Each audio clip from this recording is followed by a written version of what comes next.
The protagonist begins by saying it was a boring life. He was born into a regular family and lived regular days.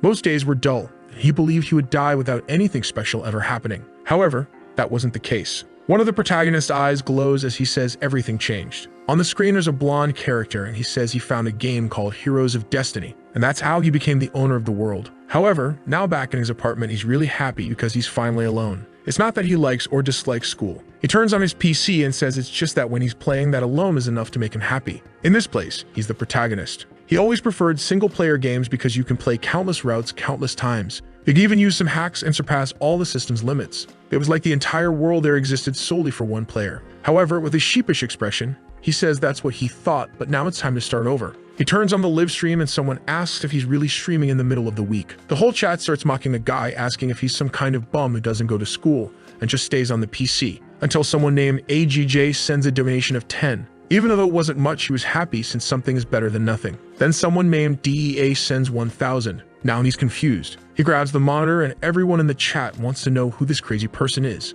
They're saying they're sure this guy will ask for a refund, but the person just asks him to check his email. When he opens the inbox, it's a message from the game's creator. He says he's a viewer who always watches the channel and is also a developer. He made a game some time ago that was so hard that nobody managed to finish it during the closed beta. And he wanted a guy to play this game to check its difficulty and approve whether he liked it or not. The protagonist got intrigued by this claim that no one could finish it, and what if he managed to complete it? Even a regular guy like him could become someone special. A window on the PC asks if he wants to install the game, and he immediately says yes. With that, a game called Heroes of Destiny begins. The message says the kingdom of Roke was destroyed by the kingdom of Japol in 294. He would be born as an insignificant soul in this place and become a hero to stop the resurrection of the demon king. And when he ascended to the god's throne, he'd be granted any wish he desired. Over an ocean, he says the graphics are much worse than he imagined. But considering it's a game developed by a single person, this is the limit of what can be done. He then writes his name, which would be master of the game. And with that, a welcome message to the continent of Ellen appears. He then finds himself lost in the middle of a forest. The game seemed pretty ordinary and weird because it didn't even have a tutorial, but he was fine with that. That's when he noticed something ahead. It was the village chief who says he's not a familiar face and asks what he wants there. However, the protagonist found it strange because there was no dialogue box. Seeing there was a box to type in, he wondered if the NPC could really understand what he was saying. He then tells the old man to hand over all the money or he'll kill everyone in the village. He waits anxiously to see how the man will respond, only for the old man to whack him on the head, asking what nonsense the boy is spouting. With that, his character falls to the ground and obviously, he dies. He was confused, trying to figure out if he could really talk to the characters. The game asks if he wants to try again, and he says of course he won't give up like that. This time, the old man asks the same question. But now he says he's in need of food and drink and asks for help. The old man, feeling sorry for him, leads him to the village and tells him to follow. He then enters the man's house, who gives him a mug, telling him to drink it to calm down first. The protagonist thanks him and drinks it, only to be poisoned and die in the chair. He then gets an idea and unplugs the internet cable from his PC.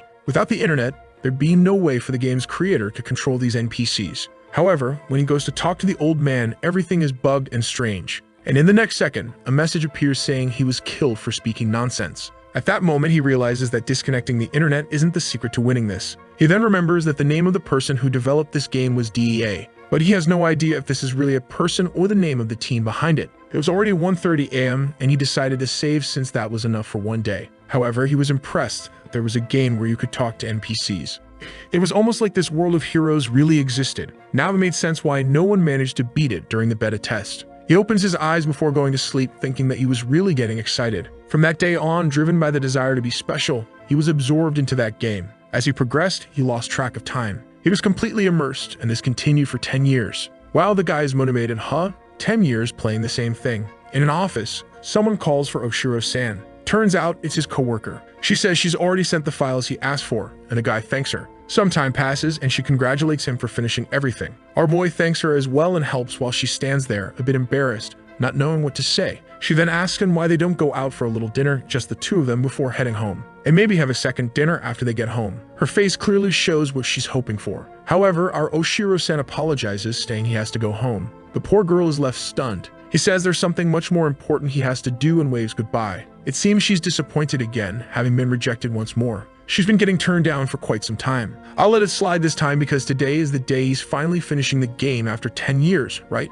So, let's see. Apparently, the night turned into morning. He is congratulated for being the first human to enter the ranks of the gods, and for being registered in the Hall of Honor. Our guy is standing there all happy that he finally managed to finish it. But his smile quickly changes expression. After so long, he managed to do what he always wanted, to become in some way special. But on the other hand, his life was more ordinary than ever. Wouldn't it have been much more extraordinary to be with his coworker? Huh, you idiot. At least in the game, he felt like he had lived something entirely different. He remembers the characters like the Black Prince, Gale Krakow, Cardinal Cesare Libaro, and the Witch Celestina Urin. All the characters were full of charm and unique personalities. The reactions there were so lifelike that he felt those people existed somewhere else. But now, rubbing his eyes, he knows it's all over, until he hears a sound. Looking at the screen, he sees a message asking if he wants to start a new adventure. But this is a very honest message, warning him that if he presses yes, he'll be teleported to the continent of Ellen. And after selecting it, he wouldn't return until the game was completed. Oshiro wonders if there's some kind of secret stage. However, with his mouse, which looks more like a brick, he says he's eager to go through it all again. And now that he's come this far, he had no choice but to move forward. Of course, he's transported to the continent of Ellen. At least, unlike other protagonists, he was 100% warned. A strange voice welcomes the master of the game. Slowly, he opens his eyes, wondering why his chest hurts so much. He couldn't breathe properly and had no idea what room he was in, until someone next to him says he's finally awake. It's an old man with a mustache who says it's thanks to the high-tier potion he had reserved. The boy starts to open his eyes, and the man calls him Calix-sama. But our confused protagonist asks who the mustachioed man is, leaving him unsure of what to say. As far as he remembers, the healer didn't mention this potion causing amnesia. However, the protagonist has a desolate look, clearly confused. The man then says he'll introduce himself again and states his name is Russell. The protagonist quickly notices the man isn't speaking Japanese, but he can understand everything he's saying. But the worst part is that he's still feeling the same chest pain since he woke up. Russell apologizes, saying it's his fault for rushing him. The chest pain was a side effect of the potion he gave him, but it would pass soon enough. He then says the boy will feel much better shortly, so he'll take his leave for now. With that, the door closes while our boy is left standing there confused. Some time passes and the candle goes out. He opens his eyes again and rises from the bed. Going to the mirror, it's just as he thought. His body feels entirely different, and it's obvious he's in a different body. A body he has no idea who it belongs to. He can remember the 30 years he lived, but he can't even figure out his name in this moment. Looking at himself in the mirror, he wonders who in this world this person is. That's when the famous system window appears. Player name, Calix Shiken. A noble with no profession, completely battered and broken. Level 8 with a reputation of 3 stars and 14% approval. Additionally, he possesses the governing skills of finance, development, and military. What Calix notices is that this screen looks very similar to the game system's interface. Now the whole being sent to the continent thing really made sense. He was in the main stage of the entire game, the famous continent of Ellen. He puts his hand on his chest and says he needs to calm down first. He then feels something strange. He beats his chest again and collapses on the floor in pain. This body of his was a wreck and he had no idea why, but at least it was clear this wasn't just a dream. First, he'd have to get used to being called Calix Shiken. He goes to the bed and keeps repeating to himself over and over that he is this Calix guy. As soon as he thinks about the window, it appears again. He's certain this must be the kind of thing only he can see. At this moment, he's 15 years old, and he decides now is the perfect time to gather information. After all, if he lets his guard down in this world, he'll be killed. He checks the system and sees he belongs to the county of Shiken. If the name of the place and his last name are the same, that means he's the direct heir of this land's ruling family. At least he was lucky in that regard. That's when someone knocks on the door, startling him as he wonders who it could be. He doesn't know how to react or what would be the normal way for Calix to respond. He keeps repeating to himself that he is Calix while saying nothing. Then we see that it's a girl outside. She brought a big steaming cup of tea, saying it's the boy's medicine. Realizing she's a maid, he decides to act with some dignity and tells her to come in. The girl steps into the room asking for permission. Calix watches her closely as she walks in, kneels, and offers the medicine. What kind of medicine is this? She just walked in and I don't see any medicine there, huh? Now I see it. She's saying it's nice and warm and that he should give it a try. Our boy, who clearly needs a gym membership because he looks malnourished, asks who she is. But then he realizes that asking this will make it obvious he's not in his right mind. The girl looks confused and asks if he's feeling unwell. That's when a system window pops up in his head and he says no. The system shows that her name is Layla. She's 23 years old, has a reputation of -3, and a very low approval rating. However, he notices something odd in the system. She's affiliated with the Viscount of the Hoshiran territory. Considering they're in the county of Shiken, why is that listed in the system? Moreover, there's something even stranger. She has an unusually high combat capability, way too high for a simple maid. For someone who's played the game, he knows these are definitely not the stats of an ordinary servant. She's standing there staring at him, clearly waiting for him to drink. But looking at the tea, he's already made up his mind. No way he's drinking this thing from someone working for another house. Layla asks if he's alright and insists he drink the tea, but Calix just tells her to leave it there and go. She starts smiling brightly, insisting he drink it right now. Calix grabs her hand angrily, suspecting she's about to force him somehow. But as soon as it's in his hand, he fakes a cough and spills it to the side. As the cup falls, he thinks that's enough. Once all the liquid is spilled, he won't have to drink it. But then Layla, in a display of Spider-Man-level reflexes,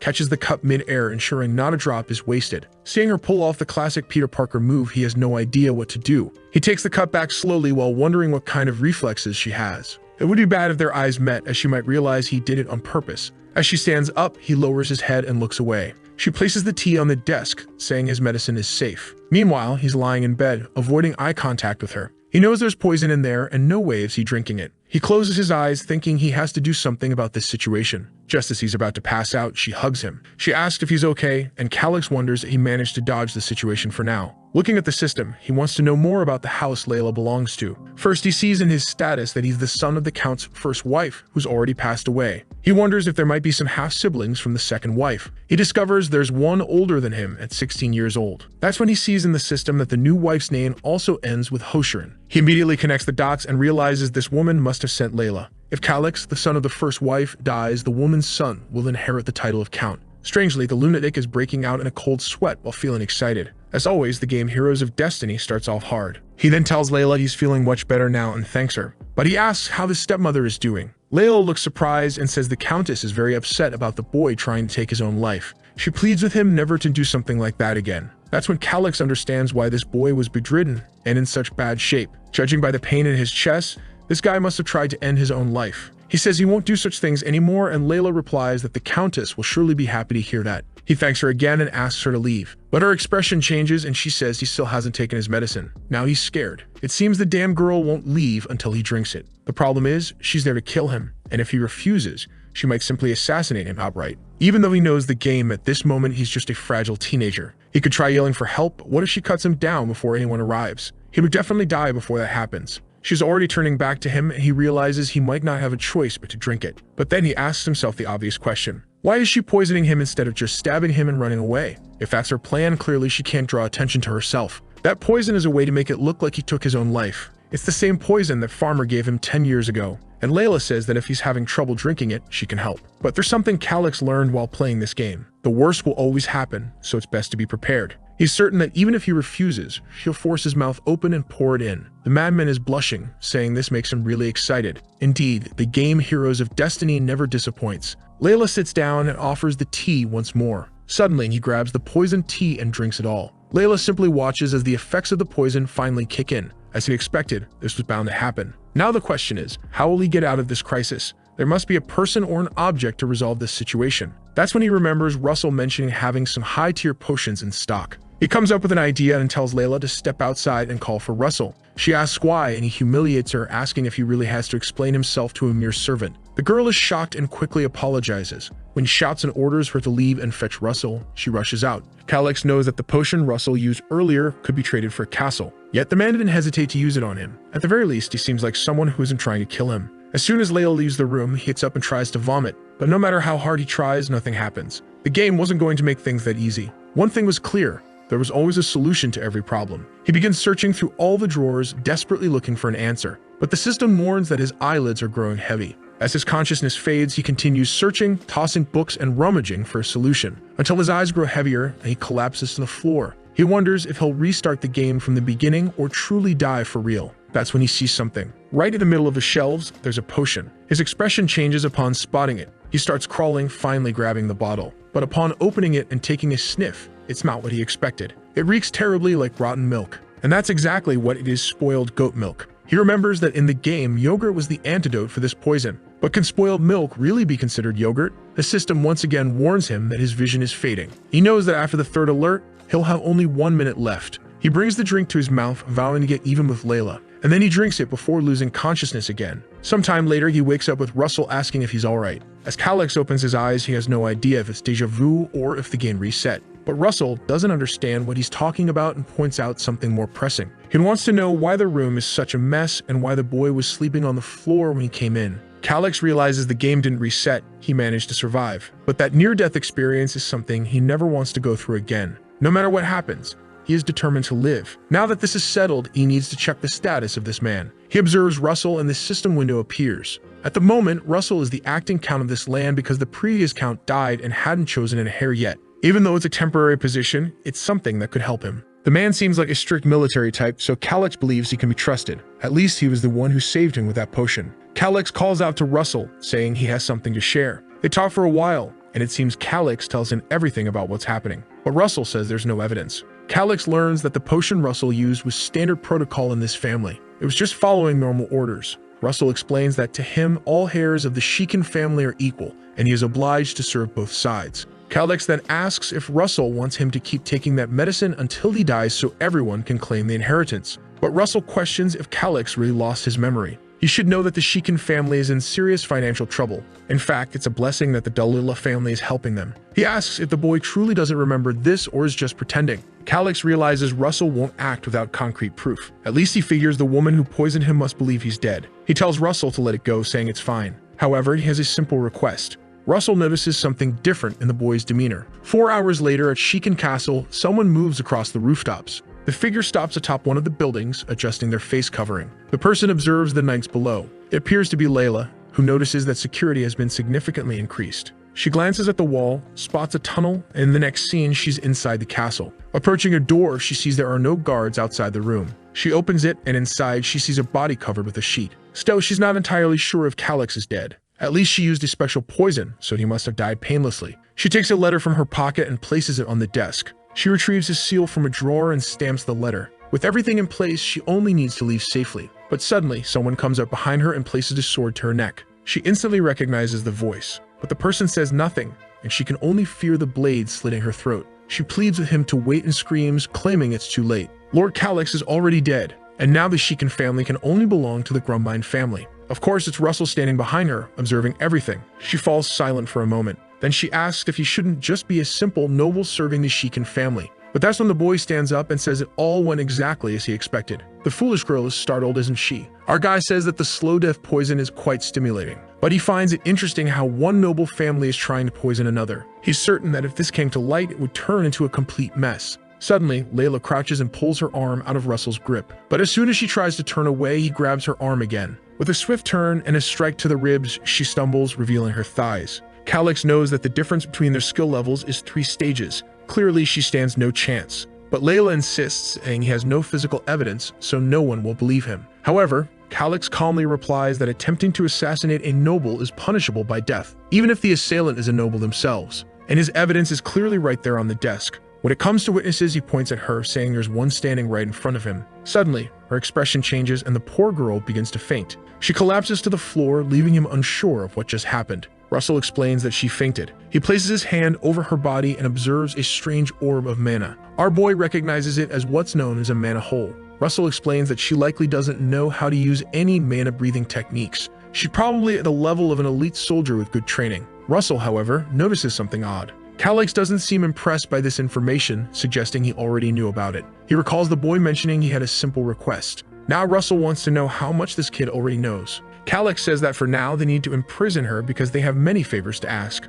Later, the devilish maid is tied to a chair. Her arm looks like it has a Pokeball inside it as he tosses a potion at her. Our girl even wipes her face clean. When she wakes up, she finds herself tied to the chair. Calix immediately mentions the slow death poison. Obviously, it kills within 3 to 6 hours. It's the ideal potion for anyone looking to end their own life. He speculates that if he died like that, everyone would think it was by his own choice. He grabs her face and asks why she did it. She feigns ignorance, pretending not to understand what he's talking about. But Calix says he's sure she was afraid of dying, which is why she acted the way she did. This means she doesn't have enough loyalty to lay down her life for Lady Stella. But the girl remains silent. He tells Russell to make her talk. Russell pries her mouth open and sees something in Calix's hand, wondering what it is. But Calix just tosses it into her mouth and she immediately smells something strange. It's probably that same goat milk again, and he orders Russell to make her drink it. She screams in the chair, trying to break free, but it's no use. When Russell lets go, she screams, asking what they made her drink. Calix casually says it was just a little bit of poison. Then he asks if she's familiar with something called Seta's puppet.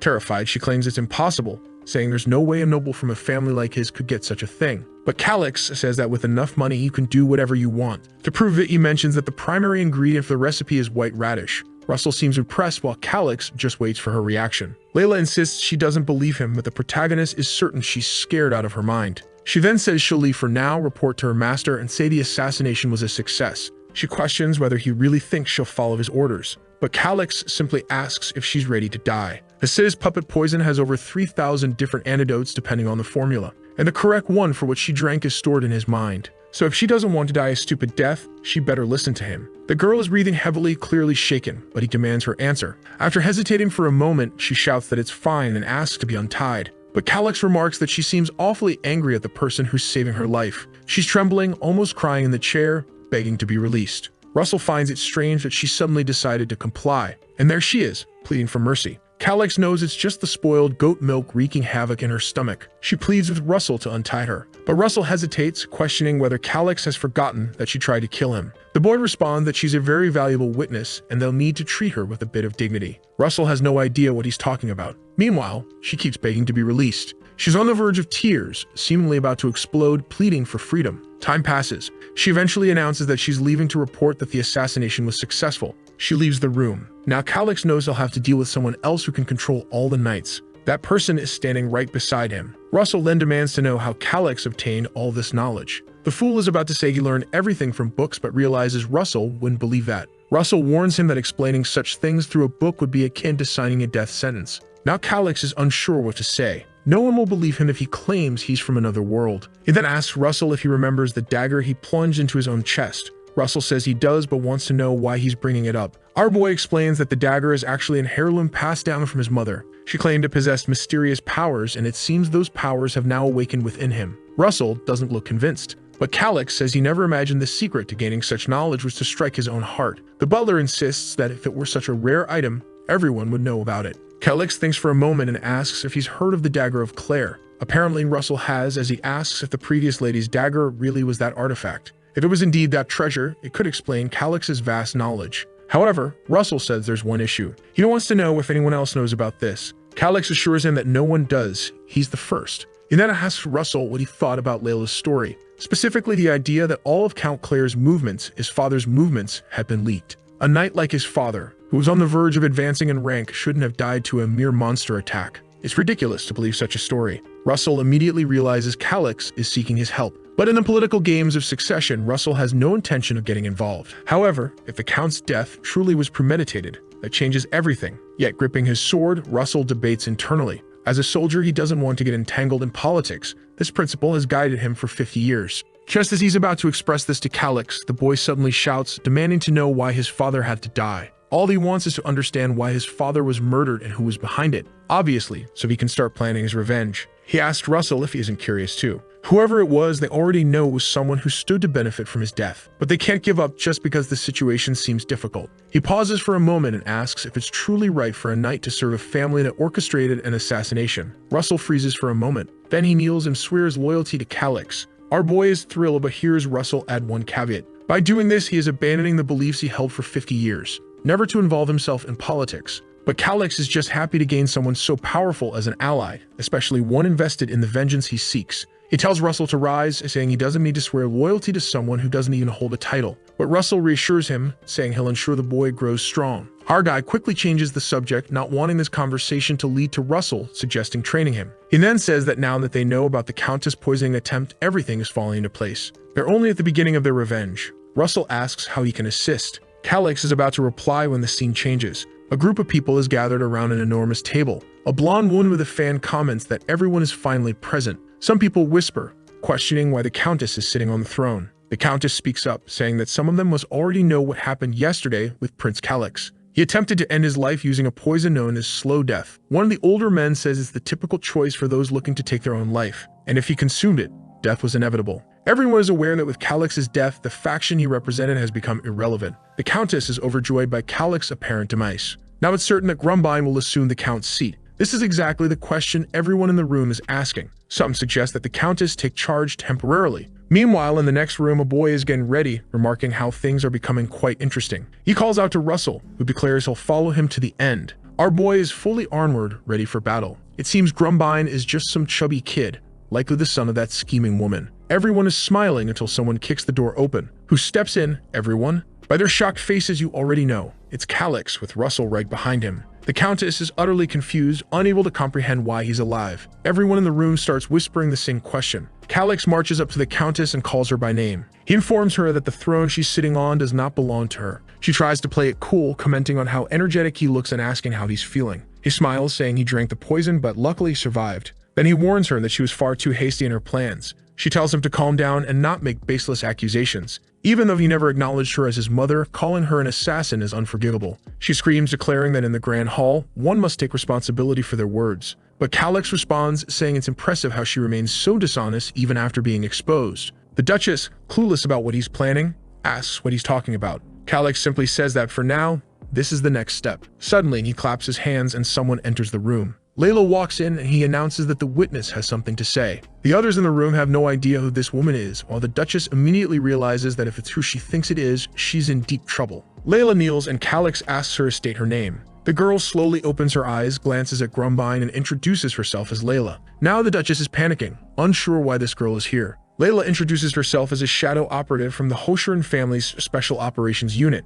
Calix commands her to explain. She explains that members of this unit are orphans trained in the Gorda fields. The children who survived were selected and sent to other locations with false identities. He asks if she was working undercover at his castle. She says yes, pretending to be a maid employed by Lady Stella. Calix then asks if she knew her true mission. Layla admits that she did. The Duchess yells, claiming that all of this is a nonsensical conspiracy. Others in the room protest, saying Layla had worked at the castle for 5 years. How could she possibly be a spy? The room erupts with accusations that the Hoshiran family is scheming something. However, others question why Layla would confess to such a thing without reason. The treasurer next to the Duchess starts to panic. He shouts at Russell, demanding to know why he's staying silent. Does he really believe the words of a maid like her? Russell calmly responds that she isn't a maid but a criminal caught in the act. She was forced to admit that she was a spy working for the Hoshiran family. Whether this is a conspiracy or not, it must be judged after hearing her testimony. The treasurer has no good response. Another noble interrupts, telling the treasurer to stop interfering and let the woman speak. The treasurer, angered, asks what he just said, but someone else shouts for everyone to be quiet.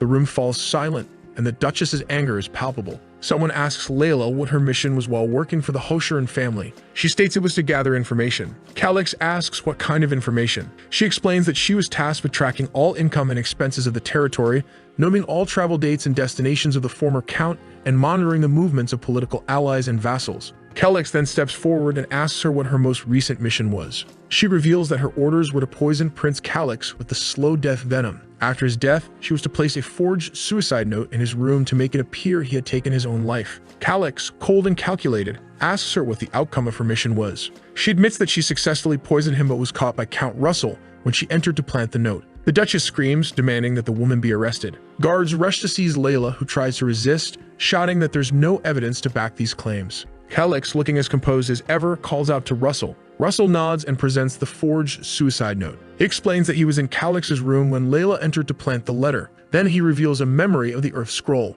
He reminds everyone that this magic is capable of revealing malicious intentions. With this scroll, they could uncover who ordered Layla to carry out this act. The treasurer realizes that if this evidence is revealed, it's over for all of them. They have to stop it, even if it meant silencing everyone in the room. Calix, noticing the treasurer's tension, smirks, already knowing he tries something drastic. He stretches his arms and calls for the knights to enter. The room fills with the sound of footsteps as an army of knights marches in, positioning themselves behind each noble. Now there was no way to suppress the truth. The treasurer, terrified, demands to know from Russell what this means. Russell explains that after reviewing the scroll's contents, the results were shocking. To prevent disorder and chaos, summoning the knights was the only option. The nobles protest, claiming it's wrong to bring soldiers into the sacred Great Hall. Meanwhile, Grumbine, the chubby-haired parent, sits in stunned silence, looking like a fool. The Duchess, realizing the knight's presence means the evidence is irrefutable, knows she's trapped. There's nothing she can do now. Calix then asks Russell what the punishment is for a noble who attempts to kill a member of their own family. Russell replies that it's death by hanging. The Duchess, in desperation, grabs her piggish son and declares he had nothing to do with this. She turns to Calix, pleading, saying that while they aren't related by blood, she is still his mother. She begs him to believe her, but Calix only glances at Layla.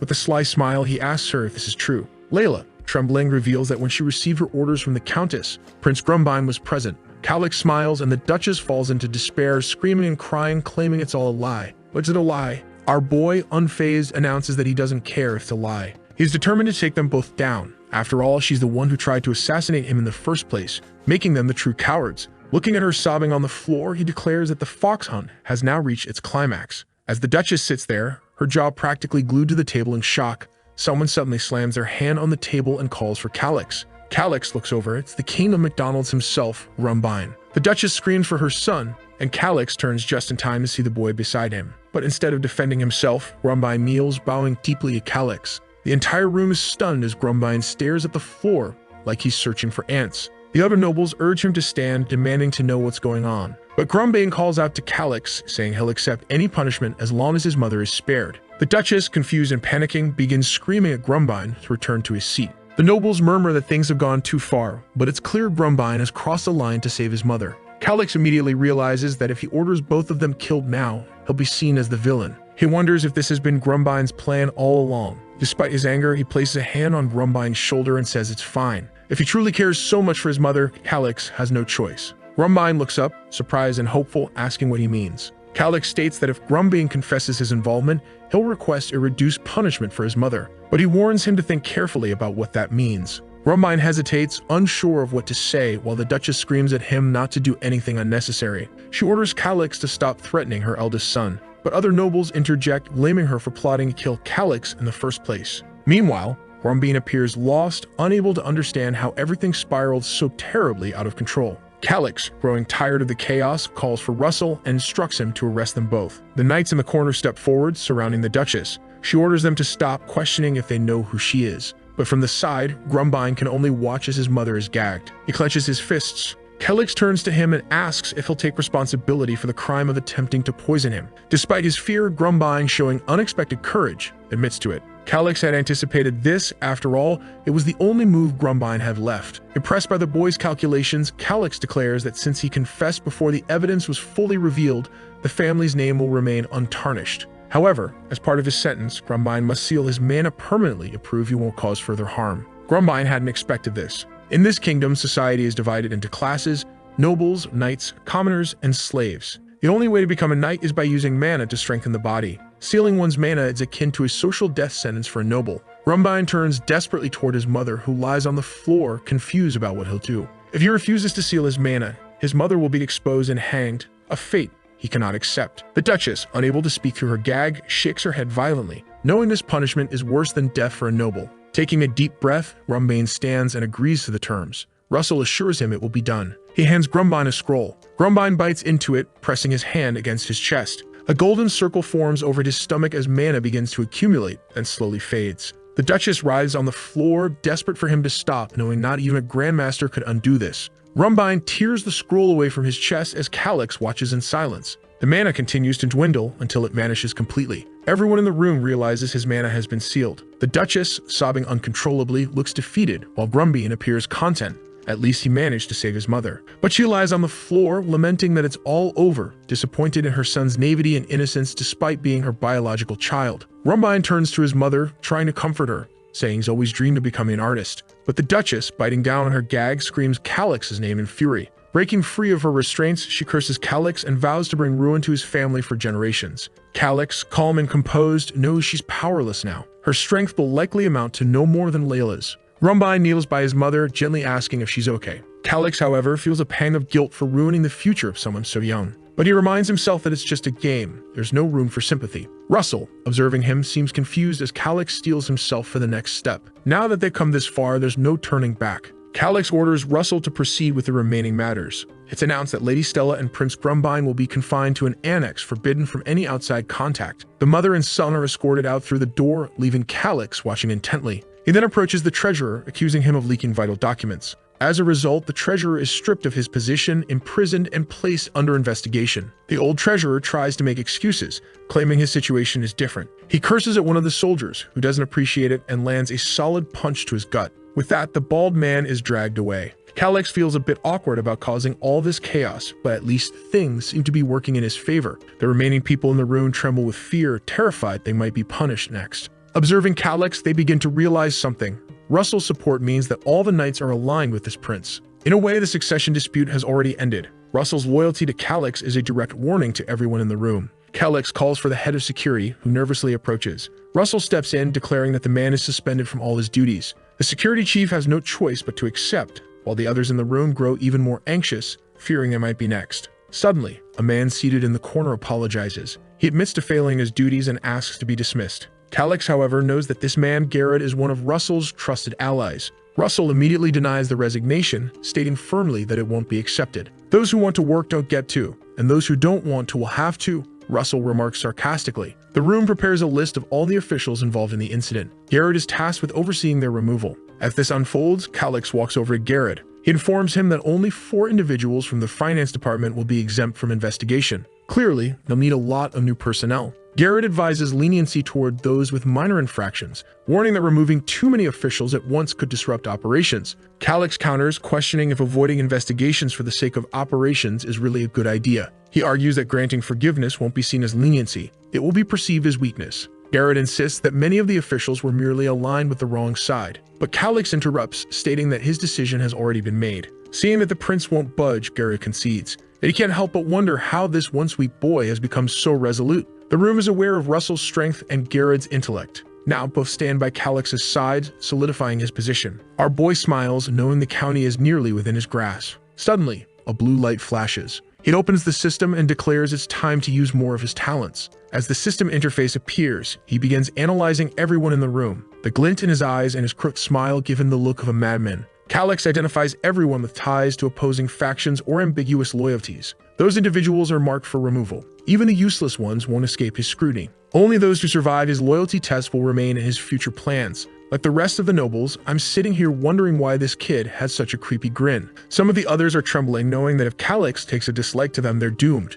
Desperate, they rush forward, showering him with praise, calling him an incredible leader and begging to speak with him. Calix tells them to calm down, saying they have plenty of free time to discuss things later. Russell watches from the sidelines, still unsure how things turned out like this. Time passes, and we return to the castle. After a day filled with political maneuvers, Calix collapses onto his bed. He's exhausted. He reflects on his past life, where he was average in studies, appearance, and just about everything else. Nothing in his life was terrible, but nothing was particularly great either. That all began to change when he discovered Heroes of Destiny. He wondered if completing something no one else could would finally make him special. He recalls the moment he finished the game and the message declaring him the first human to acquire the Seed of the Gods. At that moment, he wiped his eyes and wished to be reborn in the continent of Ellen. It was the only way he could continue to feel extraordinary. Now, sitting on his bed, he remembers that wish and the game's narrative about being born as an insignificant soul. The story said he would need to survive turbulent times and become a hero to ascend the throne. He suddenly realizes what's happened. When he completed the game, his wish was granted. But perhaps the deity misunderstood what he truly wanted. Still, it doesn't matter now. There's no turning back. Calix wonders if completing this game once more will grant him another wish. He began drifting off to sleep, vowing to conquer this world again. The next morning, he wakes up, refreshed and ready for a new day. He ponders where to begin. He remembers certain territories perfectly from the game, but has no idea what Shiken is really like in this world. Calix decides he needs to check the map to figure out exactly where Shiken is located. The system even provides him with a detailed map. What a beauty. A message pops up, notifying him that he's already conquered the entire continent of Ellen. Since he finished the game once, he now has access to all the map markers. He's ecstatic, realizing this is essentially a treasure map, showing the locations of ruins, dungeons, and hidden secrets. This was one of the bonuses nobody knew existed, as no one else had completed the game. The map even includes information he wasn't aware of himself. With this resource, navigating the world becomes much easier. Then he pauses, wondering what year it is. He checks the imperial calendar and sees it's the year 289. The game Heroes of Destiny begins in 294. This revelation helps him understand Shiken's situation. He inherited a piece of land that in 5 years would somehow vanish. He recalls Russell mentioning the dire state of the finances, and now it makes sense. They are on the brink of collapse. Suddenly, a financial status window appears in front of him. Calix glances over the details and immediately yells that it's unbelievable. Looking at the current state of affairs, he wonders if the best option is to steal all the money and flee. But he quickly dismisses that idea, realizing land is far more valuable than wealth. It can only be inherited. His first step is to review all financial records. He notices that farm collections aren't significantly lower than in other territories. Defense expenditures haven't risen much either. Time passes as he pores over the documents. A few hours later, he slams the papers onto the table, exclaiming that he's exhausted. Analyzing 10 years of territorial finances is too much for him. However, he identifies a major problem. The trade route with the Medrosa Desert has been severed. Apparently, another nation established a more lucrative trade route, drawing merchants away. What puzzles him is how they managed to fund such a large-scale project. On top of that, the annual debts are growing faster than their yearly income. Statistics alone aren't enough to solve this mystery. He needs more information. Frustrated, he rubs his head until an idea sparks. He remembers the old man from the meeting, the treasurer Gidris, who was caught embezzling funds. At the moment, Gidris is locked up in the dungeons. The scene shifts to Calix descending into the cells. A guard stationed at the entrance asks what Prince Calix is doing there. Calix requests to see Gidris, pinching his nose at the overwhelming stench of the place. As they walk, the guard remarks that he never imagined the prince would visit such a place. Calix remembers this guard from the meeting, a type who submits easily to power. He calls out to the guard, who nervously responds. Calix, knowing the guard lacks authority, asks if innocent people should have their names cleared. The guard agrees enthusiastically, saying the prince is absolutely correct. Calix continues, suggesting that criminals who don't deserve freedom should also be reinvestigated. The guard salutes, claiming he understands perfectly. Though Calix doesn't fully grasp why this man abandoned his previous loyalty to work with him, he decides to use him for now. He reminds the guard not to address him as Lord just yet, as he hasn't officially taken the title. The guard apologizes, calling him Prince again. Feeling slightly awkward for enforcing formalities so hard, Calix simply orders the guard to lead him to Gidris. Moments later, they arrive at Gidris' cell. Inside, Gidris complains about the disgusting food, declaring that he'll be out soon anyway. Suddenly, Calix appears, asking how exactly Gidris plans to escape. What incredible plan does he have up his sleeve? Gidris turns, smiling confidently, and says he's been waiting for the prince. He claims Calix owes him a favor. Confused, Calix retorts that he owes Gidris nothing. The only thing he'll ensure is that the rope for his hanging is strong enough not to snap. But Gidris, far from stupid, argues that while he may be imprisoned now, he's the only person with 20 years of experience managing Shikin's finances. If the prince is visiting him, it must be for that reason. Calix reminds him that he lost his financial position, but Gidris counters by asking if he's curious about the root of Shikin's massive debt. Calix's anger flares as the smug treasurer seems oblivious to his situation. Meanwhile, Gidris grins arrogantly. Suddenly, Calix calls for the guard and asks if there's a torture expert on hand. The guard hesitates but confirms they have one. Calix orders him to fetch the expert. When the guard hesitates again, Calix yells, asking if it looks like he's joking. Terrified, the guard scrambles to comply, leaving a cloud of dust behind him. Fuming, Calix decides Gidris needs to understand how things are handled in this territory. Gidris quickly realizes that if a torture expert gets involved, he's in real trouble. Calix remarks that someone like Gidris probably doesn't have much tolerance for pain. Calix smirks and wishes Gidris good luck. If your resilience impresses me, he says, maybe I'll let you hang slowly instead of all at once. Gidris is taken aback. This kid is far more serious than he expected. He immediately begins begging for mercy, pleading that he has valuable information that could bring great profit to the territory. Calix, unimpressed, tells him to start talking. Gidris begins explaining how the debts of Shikin came to be. All the major debts of this territory are tied to a merchant named Gerard Merces, Gidris says. Apparently, Gerard manages a secret vault for the Hoshurin family. The Hoshurins use Gerard to avoid paying royal taxes on mining operations. But Calix interrupts, asking why not just report Gerard to the royal family and shift the debt onto him? Or perhaps sell the debt rights before arresting him. Gidris seems stunned, clearly impressed by the suggestion. That's an incredible plan, he stammers, one I hadn't considered. Before Gidris can elaborate, the guard suddenly returns, announcing that he's brought the territory's best torture expert. Calix lights up with excitement, while Gidris begins pleading more desperately for mercy. I know where Gerard's secret vault is, he blurts out. This catches Calix's attention for a moment, but before he can react, the torturer shoves Gidris to the ground, telling him to keep quiet. Gidris continues to insist, shouting that he's telling the truth. He's worked in Shikin for so long that he's the only one who knows the vault's location. Calix steps on Gidris' face with his boot, commanding him to speak. Where exactly is this secret vault? Gidris hesitates, clearly trying to stall. Calix growls, start talking. The torturer cracks his knuckles, saying breaking fingers one by one is always a good start. Panicked, Gidris admits that he once tried to rob the vault but failed. Calix immediately deduces that Gidris didn't act alone. The old man confirms this, explaining that he paid some bandits in gold bars to help him. How much did you pay?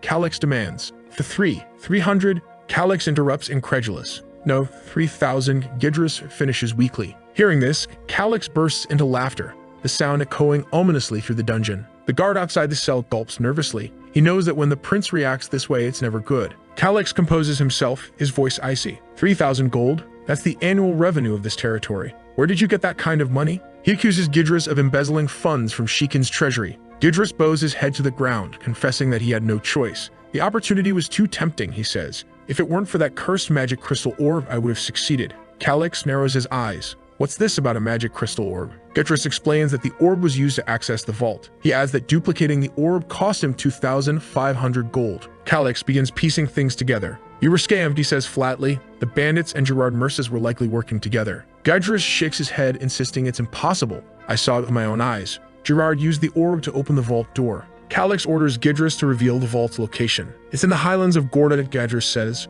Calix opens his map, and while Gidris admits he was blindfolded during his attempt, he's confident the vault is in that region. The prince pauses, deep in thought. Everyone around him wonders why he's just standing there staring at nothing. Focusing on the map, Calix deduces a potential area to investigate. He realizes he needs someone familiar with the highlands of Gorda. Remembering Layla's comment that her orphan squad was trained in Gorda, he formulates a plan. Calling for the guard, he announces they're leaving. Gidris, desperate, shouts after him, demanding to know where he's going. But Calix leaves without answering while the guard slams the cell door shut. Walking away, Calix can't help but think about the 3,000 gold Gidris stole, and how this guard likely pocketed his share. His fury grows as he contemplates it further. He suddenly stops and calls for Shu, the guard. Startled, Shu nervously asks what he needs. Calix casually mentions the 3,000 gold Gidris stole, asking if Shu knew about it. Shu, feigning ignorance, vehemently denies any knowledge. Calix smirks and starts walking away. I overheard something interesting from Gidris while you were out, he says cryptically. I'm a generous person, but there are things I simply can't overlook.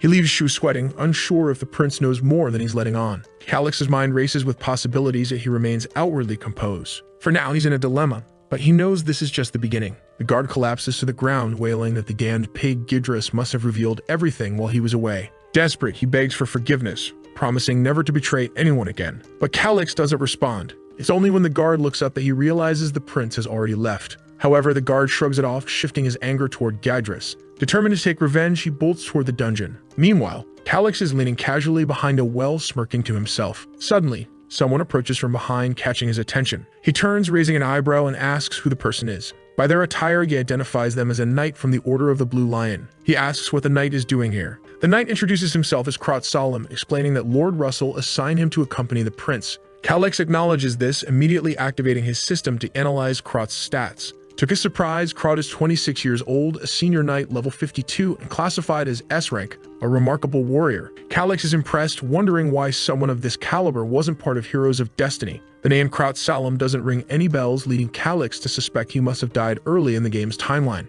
With a potential score exceeding 700, Krot could have easily been among the top 100 strongest individuals on the continent. His military ranking combined with his raw power makes him a formidable asset. Calix muses that Krot might even be connected to the infamous Messenger of Death, a character in the game who slaughtered enemies mercilessly, never revealing his face. But Krot's cheerful demeanor and muscular physique don't align with the thin, sinister figure described in the game. Deciding not to dwell on it further, Calix acknowledges that having someone like Krot around is beneficial regardless of his past. Krot calls out to the prince, snapping him from his thoughts, and comments that he must have been daydreaming since he'd been muttering Krot's name repeatedly. Before Calix can reply, Krot informs him that a merchant named Gerard Merces has requested an audience. Hearing this, Calix's eyes narrow. Gerard Merces, the very name Gidris had mentioned earlier, the man to whom Sheikah owed its crippling debt and the only one with access to the mysterious secret vault. Now things are getting interesting. Calix strides forward, beckoning Krot to follow. As they walk through the corridors, Calix observes Krot's slightly clumsy demeanor and concludes it's impossible for him to be the Messenger of Death. A short time later, they arrive at a meeting room. Calix steps inside, greeted by Gerard, who places a hand on his chest and introduces himself as the head of a small trading company. Calix responds politely, remarking that he's heard of Gerard's well-respected reputation in business. Talented merchants like you are always welcome, he adds. Gerard bows deeply, thanking the prince for his kind words. Calix cuts to the chase, asking why a successful merchant like Gerard would seek a meeting with someone like him. I currently hold no official position of authority, Calix points out. If this is about business, I have no jurisdiction over territorial matters. Gerard chuckles awkwardly, admitting that while it's true Sheikah is currently managed by Count Russell, the territory's future belongs to Calix. There's no one in Sheikah who opposes your decisions, Prince Calix, Gerard says confidently. Calix, maintaining his humility, counters, don't overestimate me. I'm just one of two heirs, nothing more. Krot laughs, pointing out that Calix is being far too modest. Everyone knows the succession has already been decided, even if it hasn't been formally announced. Gerard nods, admitting that such rumors align with what he's heard. The merchant apologizes if his words were presumptuous. Calix notes that Gerard is undeniably a capable businessman. After all, someone without access to vital information wouldn't survive in this line of work. However, Gerard finds himself puzzled. The prince before him doesn't match the rumors of a knave and foolish boy. The person he sees is sharp, calculating, and far more mature than expected. Still, Gerard compliments Calix's striking appearance, admitting that the rumors about his beauty weren't exaggerated. Blushing, Gerard remarks that Calix is exactly his type. Feeling an ominous intent behind Gerard's words, Calix abruptly stands, his voice firm. I don't like wasting time, he declares. If you don't get to the point, I'm leaving. Gerard immediately apologizes, realizing he can't afford to lose this meeting. Though he's captivated by the prince's charm, his priority is securing a working relationship with him. Seated once more, Calix watches Gerard carefully and orders him to speak directly. Gerard explains that he wants to support the prince, but his primary reason for being here is the massive debt left by the previous count. Feigning ignorance, Calix claims he's never heard of such a debt. The guy managing finances is in prison for his crimes, he adds nonchalantly. Krot, standing nearby, cringes at Calix's casual nose-picking, finding it utterly distasteful. Unfazed, Gerard smirks, having anticipated this response. He knows that Calix is far from clueless, and this conversation is just getting started. Gerard begins explaining with a sly smile. This all started just 5 years ago, so it's impossible you don't know about it. He beams, thinking this is the moment he's been waiting for. He envisions the despair on this adorable little prince's face, the fear when confronted with the monumental debt. Gerard is eager to watch Calix break down into tears, his face twisting in helplessness. He continues, according to the terms of the 3-year contract, the payment can be demanded at any time. It's unfortunate, but I must inform you, in 2 weeks, 60,000 gold coins must be paid. Krot freezes at the number, visibly shocked, while Calix remains calm, his expression unreadable. Gerard assumes the prince is pretending to stay composed, finding his attempt at stoicism absolutely delightful. He revels in the sight, continuing his internal monologue. Stop flirting with my protagonist, Gerard. Where are the waifus? Calix, however, says nothing. Krot finally speaks up, nervously asking Gerard to consider postponing the payment date. But Gerard quickly dismisses the idea. Silence falls between them. Breaking it, Gerard says with mock pity,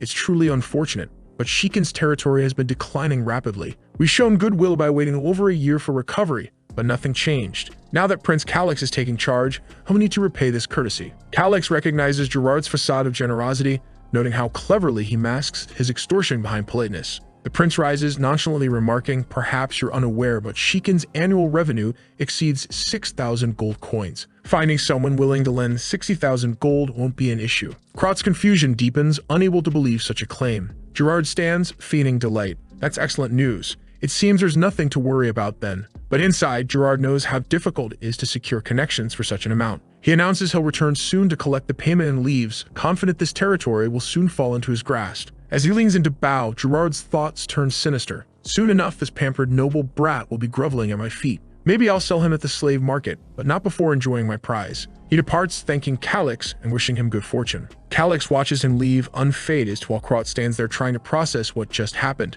Krot blurts out, 60,000 gold? How can you stay so calm about this? Calix, already planning his next move, knows the secret vault in Gorna holds the answer. The map had already marked ruins and treasures in the region. The challenge now lies in navigating the dangerous continent of Elen. The highlands of Gorda are particularly perilous, home to intelligent creatures like the Riskath. It's a region people avoid at all costs. Outside the castle, Krot asks Calix what he plans to do next. Calix smirks, knowing it's time to find someone who knows Gorda well, someone like Layla. The scene shifts to a guard stationed outside a holding area. He spots Calix and nervously greets him. The prince compliments the guard's work and asks to see the prisoner. Krot decides to go ahead while Calix handles this. When the door opens, Calix is surprised by how organized the room looks. Clean up a bit, someone remarks. It's none other than Layla, towering confidently as always. Finally, she's back after all the bizarre encounters with Gerard. Calix compliments her appearance, saying she looks great. With a smirk, she arrogantly responds, of course I do, just as you can see. Krot warns her to watch her tone when speaking to the prince,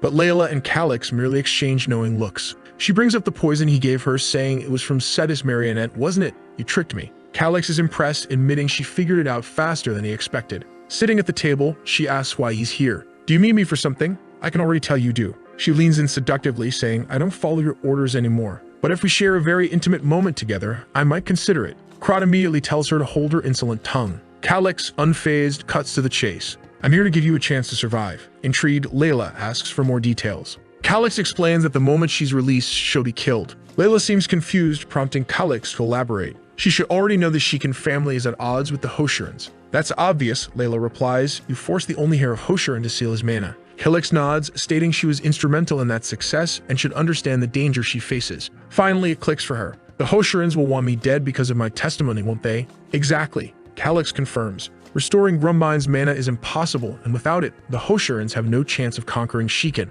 No noble allows someone who derailed their plans to live, especially someone like you. Layla, having worked for nobles for years, had witnessed many of them being killed like dogs, but she never thought it would happen to her. Suddenly, she lunges across the table, grabbing Calix. Krot immediately tenses, ready to intervene. Layla leaps toward the prince, shouting, die. Calix, caught off guard, looks genuinely alarmed. Krot, however, won't let anything happen to his charge. That in the moment he comes stomping with his big foot and slams her against the wall, calling her a filthy assassin and asking how she dares to challenge the young lord like that. Calix thanks her but says there's no need to humiliate the poor girl so much. After all, it was thanks to her that he secured his position as the next lord. He then tells her that normally those who help someone wake up to reality tend to be more hated than those who drag people into despair. And the reason for this is because it's easier that way. Many people believe that living in a lie is better, even if just for a moment. But he smiles at her and says that considering how motivated she seems to survive, she doesn't seem like that type of person. She says she's not and shouts, warning that she wouldn't die under any circumstances.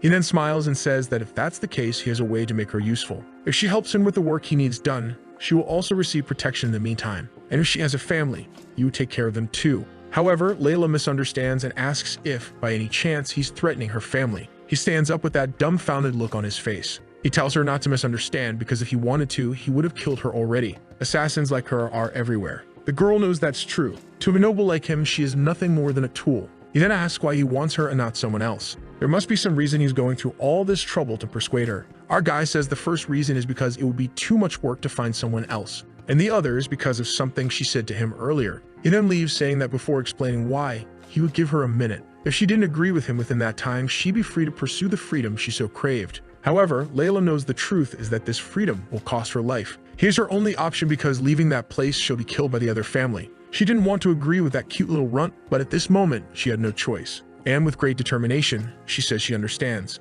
Considering the conflict between the two families, she benefits more by helping Shiken. Our boy smiles and says that she's finally starting to think straight. However, she puts her hand on her waist and says she's not going to be a subordinate. She wants to be hired as a regular mercenary instead, and she wouldn't accept a runt like him bossing her around. Suddenly, Krot jumps in and orders her to start respecting the young master. She apologizes and says she's just joking. Now that they're on the same team, there's no need for him to act like that. Or is he the type of person who liked hitting his allies? Poor Krot just gets even angrier, and the two start to clash again. Suddenly, Calix asks her about something she mentioned the other day, the Hoshiran family training grounds located in the lands of Golda. She remembers saying that to him and asks what this information has to do with anything. But Calix interrupts her and tells Krot that he needs a map of the entire area surrounding those grounds, because the little map he has only he can see in the small window. Krot says there's a giant map in the military council area. He pushes our boy, telling him to go. However, looking back, he sees that our guy is just standing there, grinning at the front. Krot immediately asks if, by any chance, he doesn't know the way, and Calix says he does know, but he prefers having someone protect him from the front. Meanwhile, Layla is standing there with a dumbfounded look, not understanding their bickering. Sometime later in the castle, they finally arrive in the war room. Our boy is all gleaming as he looks around, and Krot says that all the greatest military secrets of the continent of Elen are there. Our boy starts looking for the lands of Golda. Upon finding it, he asks if they know about that place. Krot says it's a well-known area. There's an ongoing territorial dispute between the Hoshiran family and the Baron of the Erebon family. The reason for the conflict is some high-quality copper mines. Our boy asks if Baron Erebon is on their side, and the guy confirms it. He then makes a dumbfounded face, wanting to know how accurate and updated the map is. Layla says it seems a bit outdated, but there haven't been significant changes. At that moment, however, she realizes why she was brought there. Our boy then asks if she can navigate just by looking at the map, and she says of course. She spent her entire childhood playing in that region, but she wants to know why he's so interested in the lands of Golda. He explains that there are some ancient ruins he intends to explore. She looks a bit confused and says there's nothing like that in that place.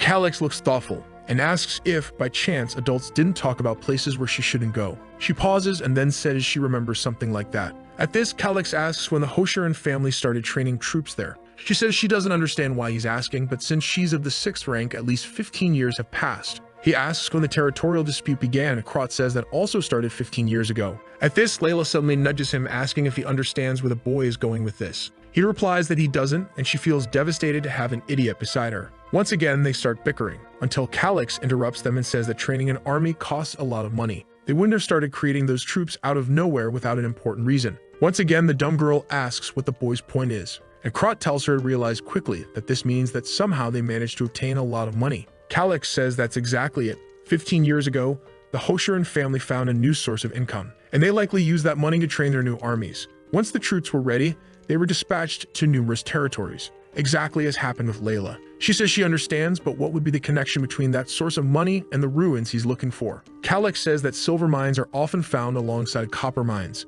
Besides that, some copper ores can also contain traces of silver. Krot asks if he's suggesting that the Hoshiran family is secretly mining silver, and that would be an extremely serious crime. Calix says yes and tells him to think about it. The law of this place stated that any gold or silver found always belonged to the royal family, no matter where it was located. However, it would be foolish to believe that every noble would be that fair. Krot asks what the connection to the ruins is, and our boy says he already knows what kind of ruins they are. Perfect ones to hide this type of secret. Unfortunately, he can't reveal to Krot that he already has some information about this. Layla, who's really growing into a sharp girl, asks what all of this has to do with them. She thought it was impossible for him to attack that place because Shikin's territory didn't have the resources for that. Krot gets frustrated, thinking that, as much as he hates to hear it, this is the truth. And she insists, saying that even if they started a war, as soon as the royal family knew it was pure silver, they'd take everything. Calix says they wouldn't gain anything by passing this information to someone else. Besides, his territory is on the verge of collapse. Both of them stand there dumbfounded, wanting to know what he's suggesting then. That's when he says that since they obtained the money illegally, even if they stole everything, the Hosharans wouldn't dare report it to the crown. Later that same day at night, they gathered outside the castle. Russell told our boy that it was madness to take someone as inexperienced as Krot on this mission. He should think more about this plan because acting hastily could be dangerous. Calix agrees that it would be safer with Russell at his side, but a young talent like Krot also needed to develop. The poor fool blushes at the Lord's confidence in him. Calix continues, saying that it would be too risky for both of them to leave the territory at a time like this. Russell is surprised and then apologizes. Suddenly, he turns to Krot and tells him he better follow the young master diligently. But the fool just agrees with his tongue hanging out. Even Russell gives him a smack on the head, telling him to take it seriously. Sometime later, he calls everyone together. He explains that the young master's wounds are still fresh. But even so, he planned this expedition for the good of the territory. So all the soldiers there better follow him faithfully. Calix knows that no soldier wants to follow someone so weak who once tried to take his own life. Gaining the loyalty of those people was also his job. Meanwhile, Layla is just quietly observing from the corner. Sometime later, they approach a well. Krot goes down and our boy follows right behind him.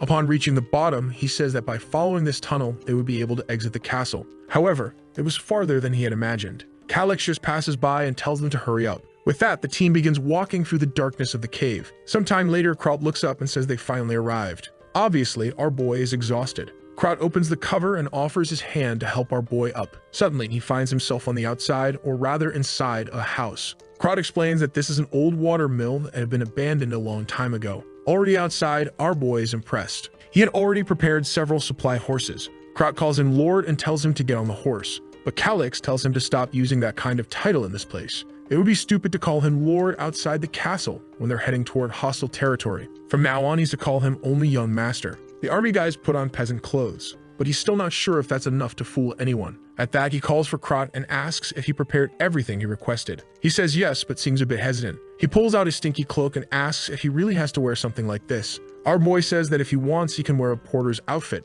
but then Calix will have to play the role of Layla's newly husband. Krot immediately says there's no way he's letting the young lord stand next to an assassin. When he says that, everyone turns to stare at her. Calix realizes the fool is talking more than he should again. He stomps off angrily while thinking that he didn't say a single lie. But since Calix asked, he gives her his hand and asks if my lady would go with him. But she just tells him to stop calling her that and to get out of the way. Calix notices that the two of them don't have the best relationship. Somehow, he needed to calm down his team members. That's because a duel like this would be very useful if they had synergy. But if they kept fighting each other, things would only escalate. Eventually, one would die or leave the team. It's strange how Heroes of Destiny, which was supposed to be just a simple game, felt so real at that moment. He also needed somehow to help Layla prove herself to the rest of the group. Maybe he needed to do something secretly. At that, he tells Krot for them to hurry up and put as much distance between them and the castle before dawn. Krot calls everyone, and the wagons begin moving through the forest. They sleep on the ground, they pass through the forest. They stop at a small shop, they pass through a town. They cross the barrier, they sleep in the forest again. Sometime later,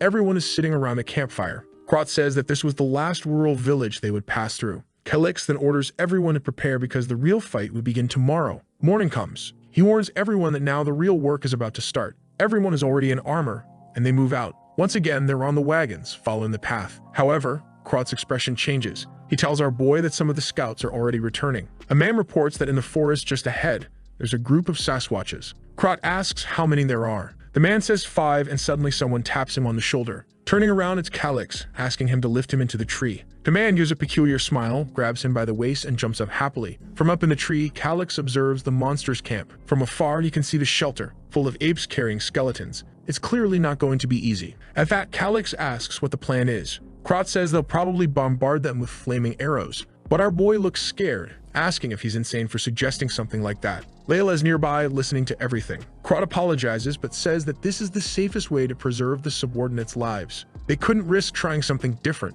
However, Helix knows that no one in this world knows more about these creatures than he does. But right now, he has no way to convince the soldiers. Krot grabs him and climbs down from the tree, saying he'll try to think of a more critical plan. While Helix is thinking of a way to convince not only Krot but the others, Layla is there quietly listening. She sees some of the guys reviewing the plan they'll follow, and she immediately realizes that their plan is garbage. Basically, it's to try and kill the apes, and that's it. Helix knows that if he makes a suggestion and they don't follow it correctly, things will only get worse. Layla observes him as he watches everyone, trying to find a way to prove himself to these people. While he's standing by the wagon, Layla shows up, saying she wants to discuss something. She warns that the plan will fail, and all the members will die. Even if Krot survives, not everyone is as capable as him. Helix says he already knows that. She then wants to know why he's silent and not telling anyone anything. He tries to explain that he's not silent. He's just trying to think of a way to convince the subordinates. Suddenly, Layla says she has an idea and he tells her to go ahead. She explains that Sasquatches are very attached to their young. That means if they attack the females and children,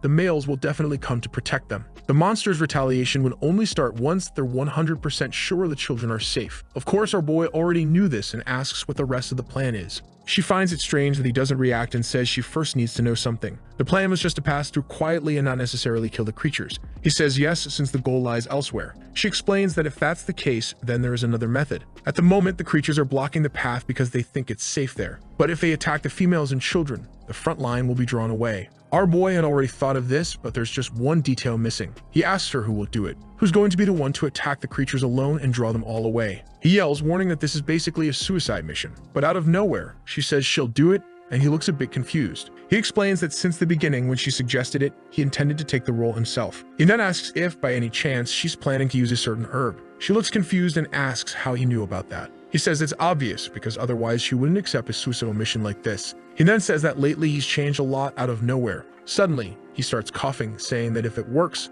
it's not a bad plan. She then thumps her chest and tells him not to worry. She spent a lot of time there as a child, so there's no way it'll go wrong. Helix then asks why she's going so far to help him. She simply replies that if the Shikan family dies, she dies too. Our boy warns that it'll be hard for her to gain recognition from the others and asks if she's okay with that. She seems to agree, and he says okay then. But before she leaves, he wants to help with something. She asks when it is, and he points to the horizon. He asks her what's over there and if she knows the region. She says yes and tells him to ask anything. She knows everything about that place. He then points to a specific spot, and she says that about there, she's certain. It's a camp for some goblins and also a hunting ground for the Sasquatches. Our boy thanks her, saying he can always depend on her. He's only doing this to make her feel more useful and calmer, and she simply says that she's happy to help. They continue chatting, and Krot watches from a distance. The two are having a small conversation, with her giggling and blushing. Our boy starts blushing too, and suddenly she reaches out her hand to his face. Man, this assassin is here to kill once again. Our boy is red. When he closes his eyes and opens them again, he realizes she was just pulling a leaf out of his hair. He turns completely red, not even understanding why he's acting like this himself. It's probably because he spent his entire life as an isolated otaku.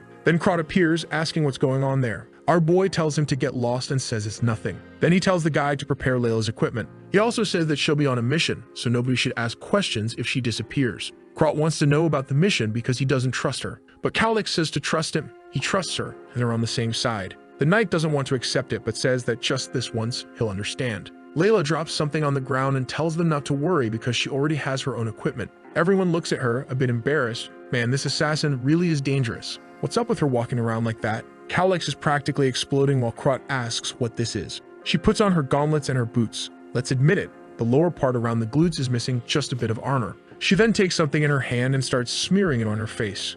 Apparently, it's that herb meant to distract the Sasquatches. Obviously, it stinks like hell, and Krot pinches his nose shut. Meanwhile, Layla doesn't care at all about her outfit or the people staring at her because of the smell. What matters to her is completing this mission. Her concerns were unnecessary. Helix then asks the prince if they can start the plan, and he says she should take some soldiers with her. But she's certain they wouldn't listen to her orders, so it's better not to. He responds that if that's the case, then she's free. With that, she gracefully jumps from branch to branch. Krot turns around, saying that they need to move forward as well. The army advances through the forest, and Krot declares that they'll finish this in one strike. Everyone is ready, but Helix is still feeling insecure about this fight. One of the Sasquatches notices something, and when it turns, Krot is leaping toward it. He manages to land the first cut, but it's too shallow. Helix wonders why he slashed in a situation where he should have tried to stab. And Krot is quickly covered by the shadow of the Sasquatch, which unleashes a flurry of punches. He's thrown far away and the fool is grinning, saying that this fight is much more exciting than on the PC. Suddenly, the ape starts beating its chest and everyone looks confused.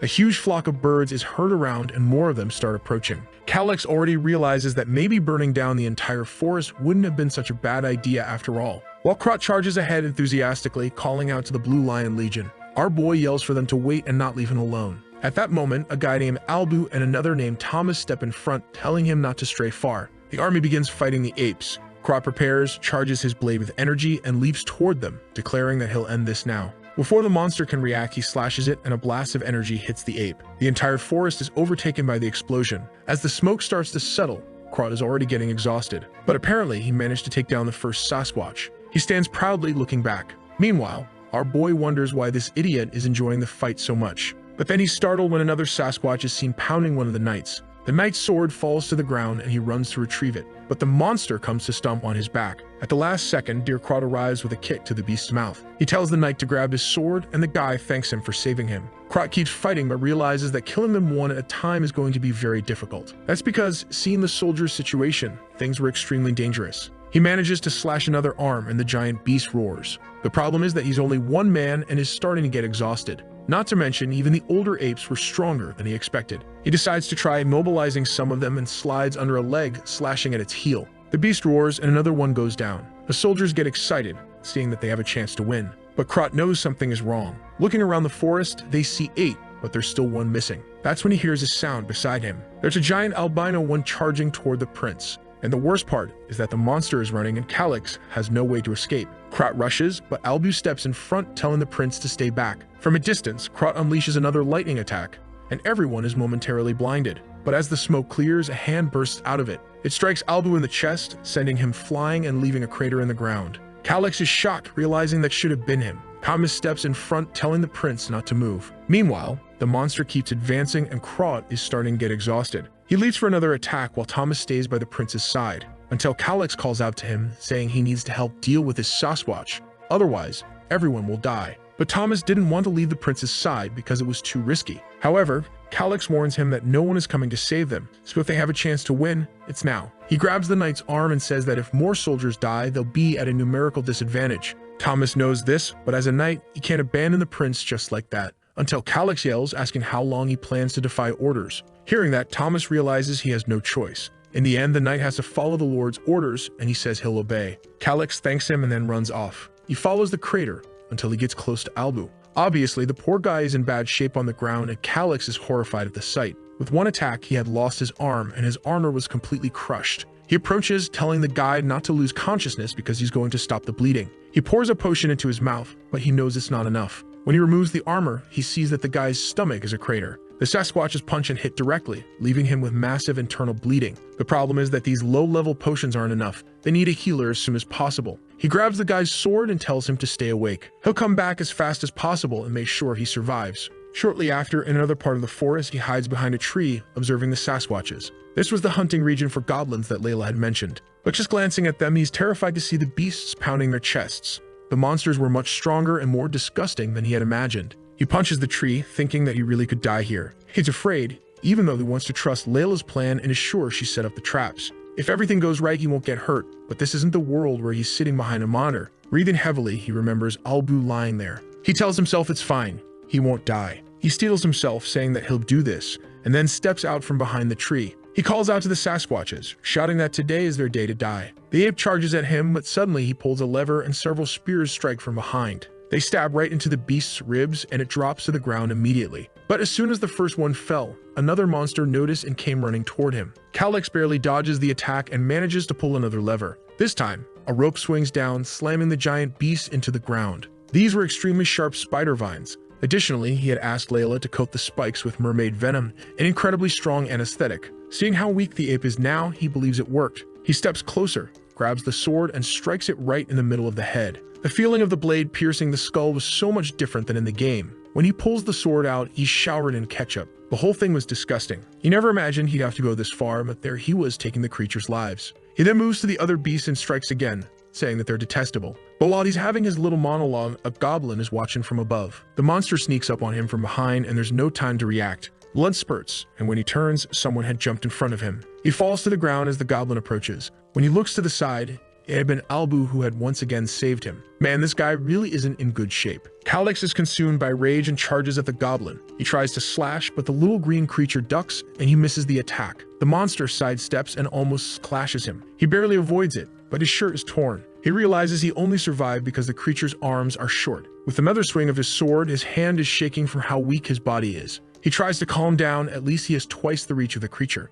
As long as he doesn't let it get close, he has a chance to win. Suddenly, the goblin lunges at him again. This time, he swings the sword and grazes its ear. He's about to get stabbed when he manages to dodge to the side. He realizes he almost lost an arm. Before he can recover, the monster is already coming at him again. Another slash and another nick on its ear. Again, the goblin goes for his shoulder, but this time he kicks its hand. The moment the creature is disarmed, he screams for it to die and drives the blade into its chest. He's exhausted as the creature's legs go limp. He drops the sword and collapses to his knees in front of the monster. Seeing what he'd done with his own hands, he starts vomiting. This was completely different from the game, and he genuinely thought he was going to die. Suddenly, the system general appears, congratulating him. He had defeated a monster much stronger than him and would receive additional rewards. Additionally, he also defeated an F-class monster. With that, his level rises from 8 to 11. Suddenly, someone calls out to him, and when he looks to the side, it's Krot asking if he's okay.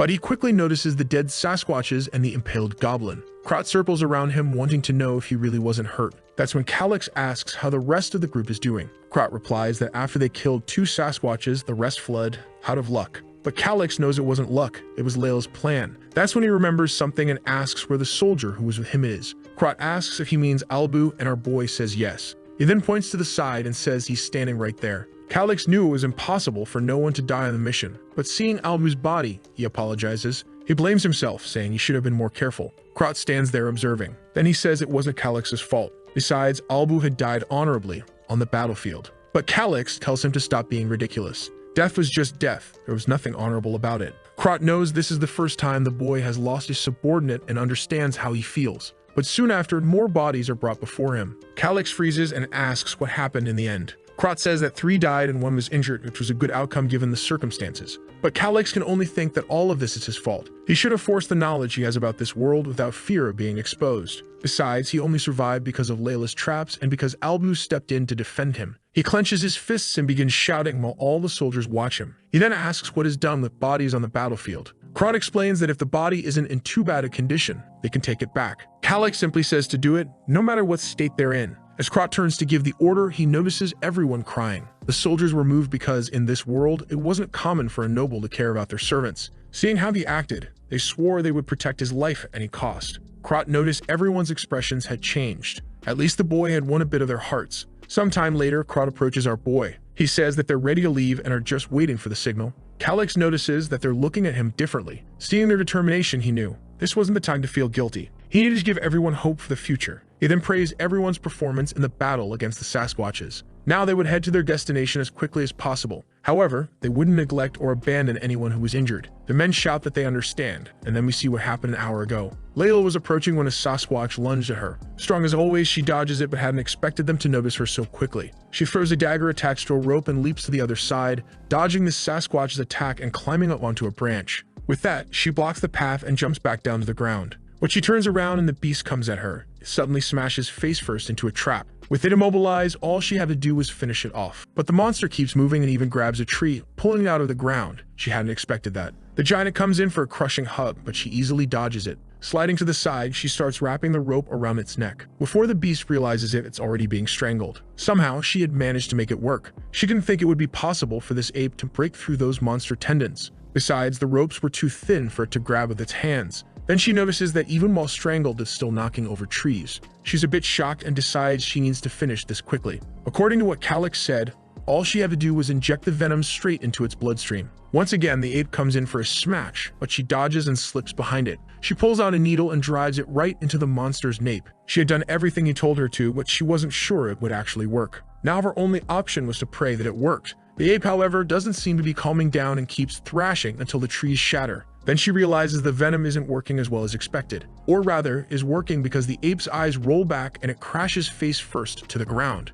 She's impressed that it actually worked. As much as she didn't want to admit it, that blonde brat knew more about poisons than she did. But it's very strange because he changed so much overnight. She's been watching him up close for over a year now, yet suddenly he seems like a completely different person. At least she hopes it's for the better. After all, she never thought she'd have the chance to get revenge again. But maybe now it's possible. Back on the wagons, Calix glances back. Some soldiers who survived are still exhausted and beaten up. He tells Krot that they're going to stop here, and Krot says he understands. As the soldiers sit around the trees, Calix approaches and offers them some potions. They hesitate because those are very expensive. But our boy just tosses the bottles to them and tells them to drink up already. That's when someone comes up behind him and asks what he's doing. Calix already knew someone would complain about this. Krot tells him that even a low-rank potion is extremely expensive. These ones, Russell had prepared specifically for him. After all, 10 bottles like these cost half the reserves of their house. Angrily, Calix asks if he's telling him to let everyone suffer while these potions just sit there. Krot looks uncomfortable and says that's not exactly what he meant. Everyone watches and our boy tells them not to worry. When the expedition is over, they'll have enough money to buy as many potions as they want. At that moment, both of them are surprised again. The soldiers bow, thanking the Lord for his generosity. The clueless Calix is at a loss for words. Meanwhile, Krot notices that now those soldiers had truly decided to give their lives for him. Our boy tells him to wipe that dumb smile off his face and get ready to move out. As soon as he gets on the wagon, the system screen pops up, showing that the support percentage had increased to 18%. He smiles and tells them to move forward. The wagons continue advancing through the forest. Sometime later, someone shouts for them to stop. Krot asks what's wrong and Calix says they've arrived at the destination. Krot looks confused because he doesn't see any secret vault. Not to mention there's no one guarding the area. What kind of place is this? Calix asks if Layla has sent a message, and Krot says no. With that, they just decide to set up camp there for now. Until further orders, they would stay put. A while later, inside a tent, Calix points to a region on the map and says that the Hoshiran family vault is right there. Krot asks if he's not way off, and our boy says no. At that moment, Krot yells in his face, saying that based on the map, it would take at least a week to get there. The soldiers were already getting exhausted after being away from home for so long, and if they told them they had to march for another week, half would probably give up. Thomas also says that staying in one place for too long is dangerous because they'd be found soon. Calix lazily tells them to listen before they start complaining. He just pointed to the vault's location. He never said they were going there. Krot comes to ask if the objective of the expedition isn't to steal the vault. Calix walks to a corner of the tent and says they'll access it from there. He starts stomping on the ground, searching for something until he steps on a lever. Suddenly, the ground begins to rise and a stone appears in front of him. The man looks completely confused as he starts fiddling with some kind of puzzle. Suddenly, the stone sinks back into the ground, revealing an entrance. As soon as the blonde boy steps forward to follow the path, the men grab him, saying it could be a dangerous trap. Our boy says he highly doubts that. Krot then admits he's confused and wants to know how Calix has information about this place. Calix says that what he knows comes from a reliable source. Considering he's been somewhat incompetent so far, he knows it's hard for them to believe him. But soon, they'll see for themselves. Krot looks a bit embarrassed and Thomas steps in, saying he believes in their leader. A leader who valued even the weakest of his soldiers was someone he could place his trust in. The other soldiers alongside them also say they believe in him. If they follow this path and die anyway, it would be an honor. Krot gets emotional and our boy tells them to stop trusting him because he's still weak and can't even use mana properly. They were idiots to trust their lives to someone like him. Thomas smiles, and let me tell you, the smiles in this story are dark. I always feel like these guys have some sinister intention. Thomas then says that strength isn't always physical. Our boy tells Krot to stop crying and turns to everyone, saying it's time to go. With that, the army begins descending the stairs. Meanwhile, Calix looks out from the tent, hoping everything went well with Layla. Back with everyone's favorite assassin, Layla is collecting monkey blood. She wipes her face, saying she has enough. Standing in front of the cave, she says it's time for some fun. She starts striking 2 pieces of wood together to start a fire. In the next scene, she's jumping from branch to branch, and from afar, you can see the fire she caused. With that, all the Sasquatches in the area should be drawn to it. The problem, however, was something else. Some hooded guys whose insignias looked eerily familiar were passing through the area and saw some bodies on the ground. Layla already knew these cockroaches would show up. She puts her hand on her dagger, saying she's going to finish this. She'd show them what happens when you turn your back on someone with the position of an executioner. One of the men on the ground starts writing on a paper, saying they're in an emergency. They had found a Sasquatch's body, and there was no one wounded nearby. That meant someone capable of fighting a creature like that was in the area. And in this entire region, there was only one family capable of something like that. He needed to inform the Viscount immediately. Layla is quietly observing from a distance. She sees how they're sealing the letters and knows they're scouts. At that, she analyzes the direction of the wind. She takes some of the blood in her pocket and smears it on the tree next to her. Once again, another guy is sealing a letter, and she's watching from the tree above. The scene shifts to the Sasquatches arriving at the fire. They all want to enter the cave, but suddenly, one of them stops and sniffs the air. All of them begin roaring and change direction. One of the scouts carrying the letter is leaping from branch to branch. thinking he needs to deliver the information as quickly as possible. He stops on a branch to check the path ahead, and takes a dagger straight to the chest. He looks down, sees the blade, and when he turns to look behind him, he's kicked to the ground. Man, he falls like a piece of trash. Layla approaches the body, grabs the letter, and realizes it's important to inform the prince about this. She immediately starts running. Meanwhile, the Sasquatches are wandering through the forest, following the scent of blood. At the same time, the group continues advancing through the tunnel. Calix knows that this place was built by a wizard who had retired to conduct experiments, so it wouldn't make sense for that person to set up a bunch of traps in their own house. Krot argues that it's for ensuring the person's safety. However, our boy places his hand on the wall and says there are no traces of digging. The stairs, too, were crafted using magic. To have that kind of power, the person would have to be at least an 8th class archmage, which means if this person really wanted to set traps, everyone here would already be dead. Krot doesn't quite know how to respond. Then, following the path, they reach a passage leading into a massive room. Excited, Krot orders Thomas to protect their boy while the rest search for treasure. Calix says that if they find any intermediate-level potions, they should give them to the injured soldiers. He walks over to a chair and sits down calmly. At that moment, Thomas asks how Viscount Hosheran discovered such a ruin. Our boy says maybe it was luck or someone shared the information, but he isn't sure. Thomas then remarks that it's strange they even had a magical crystal ball. Suddenly,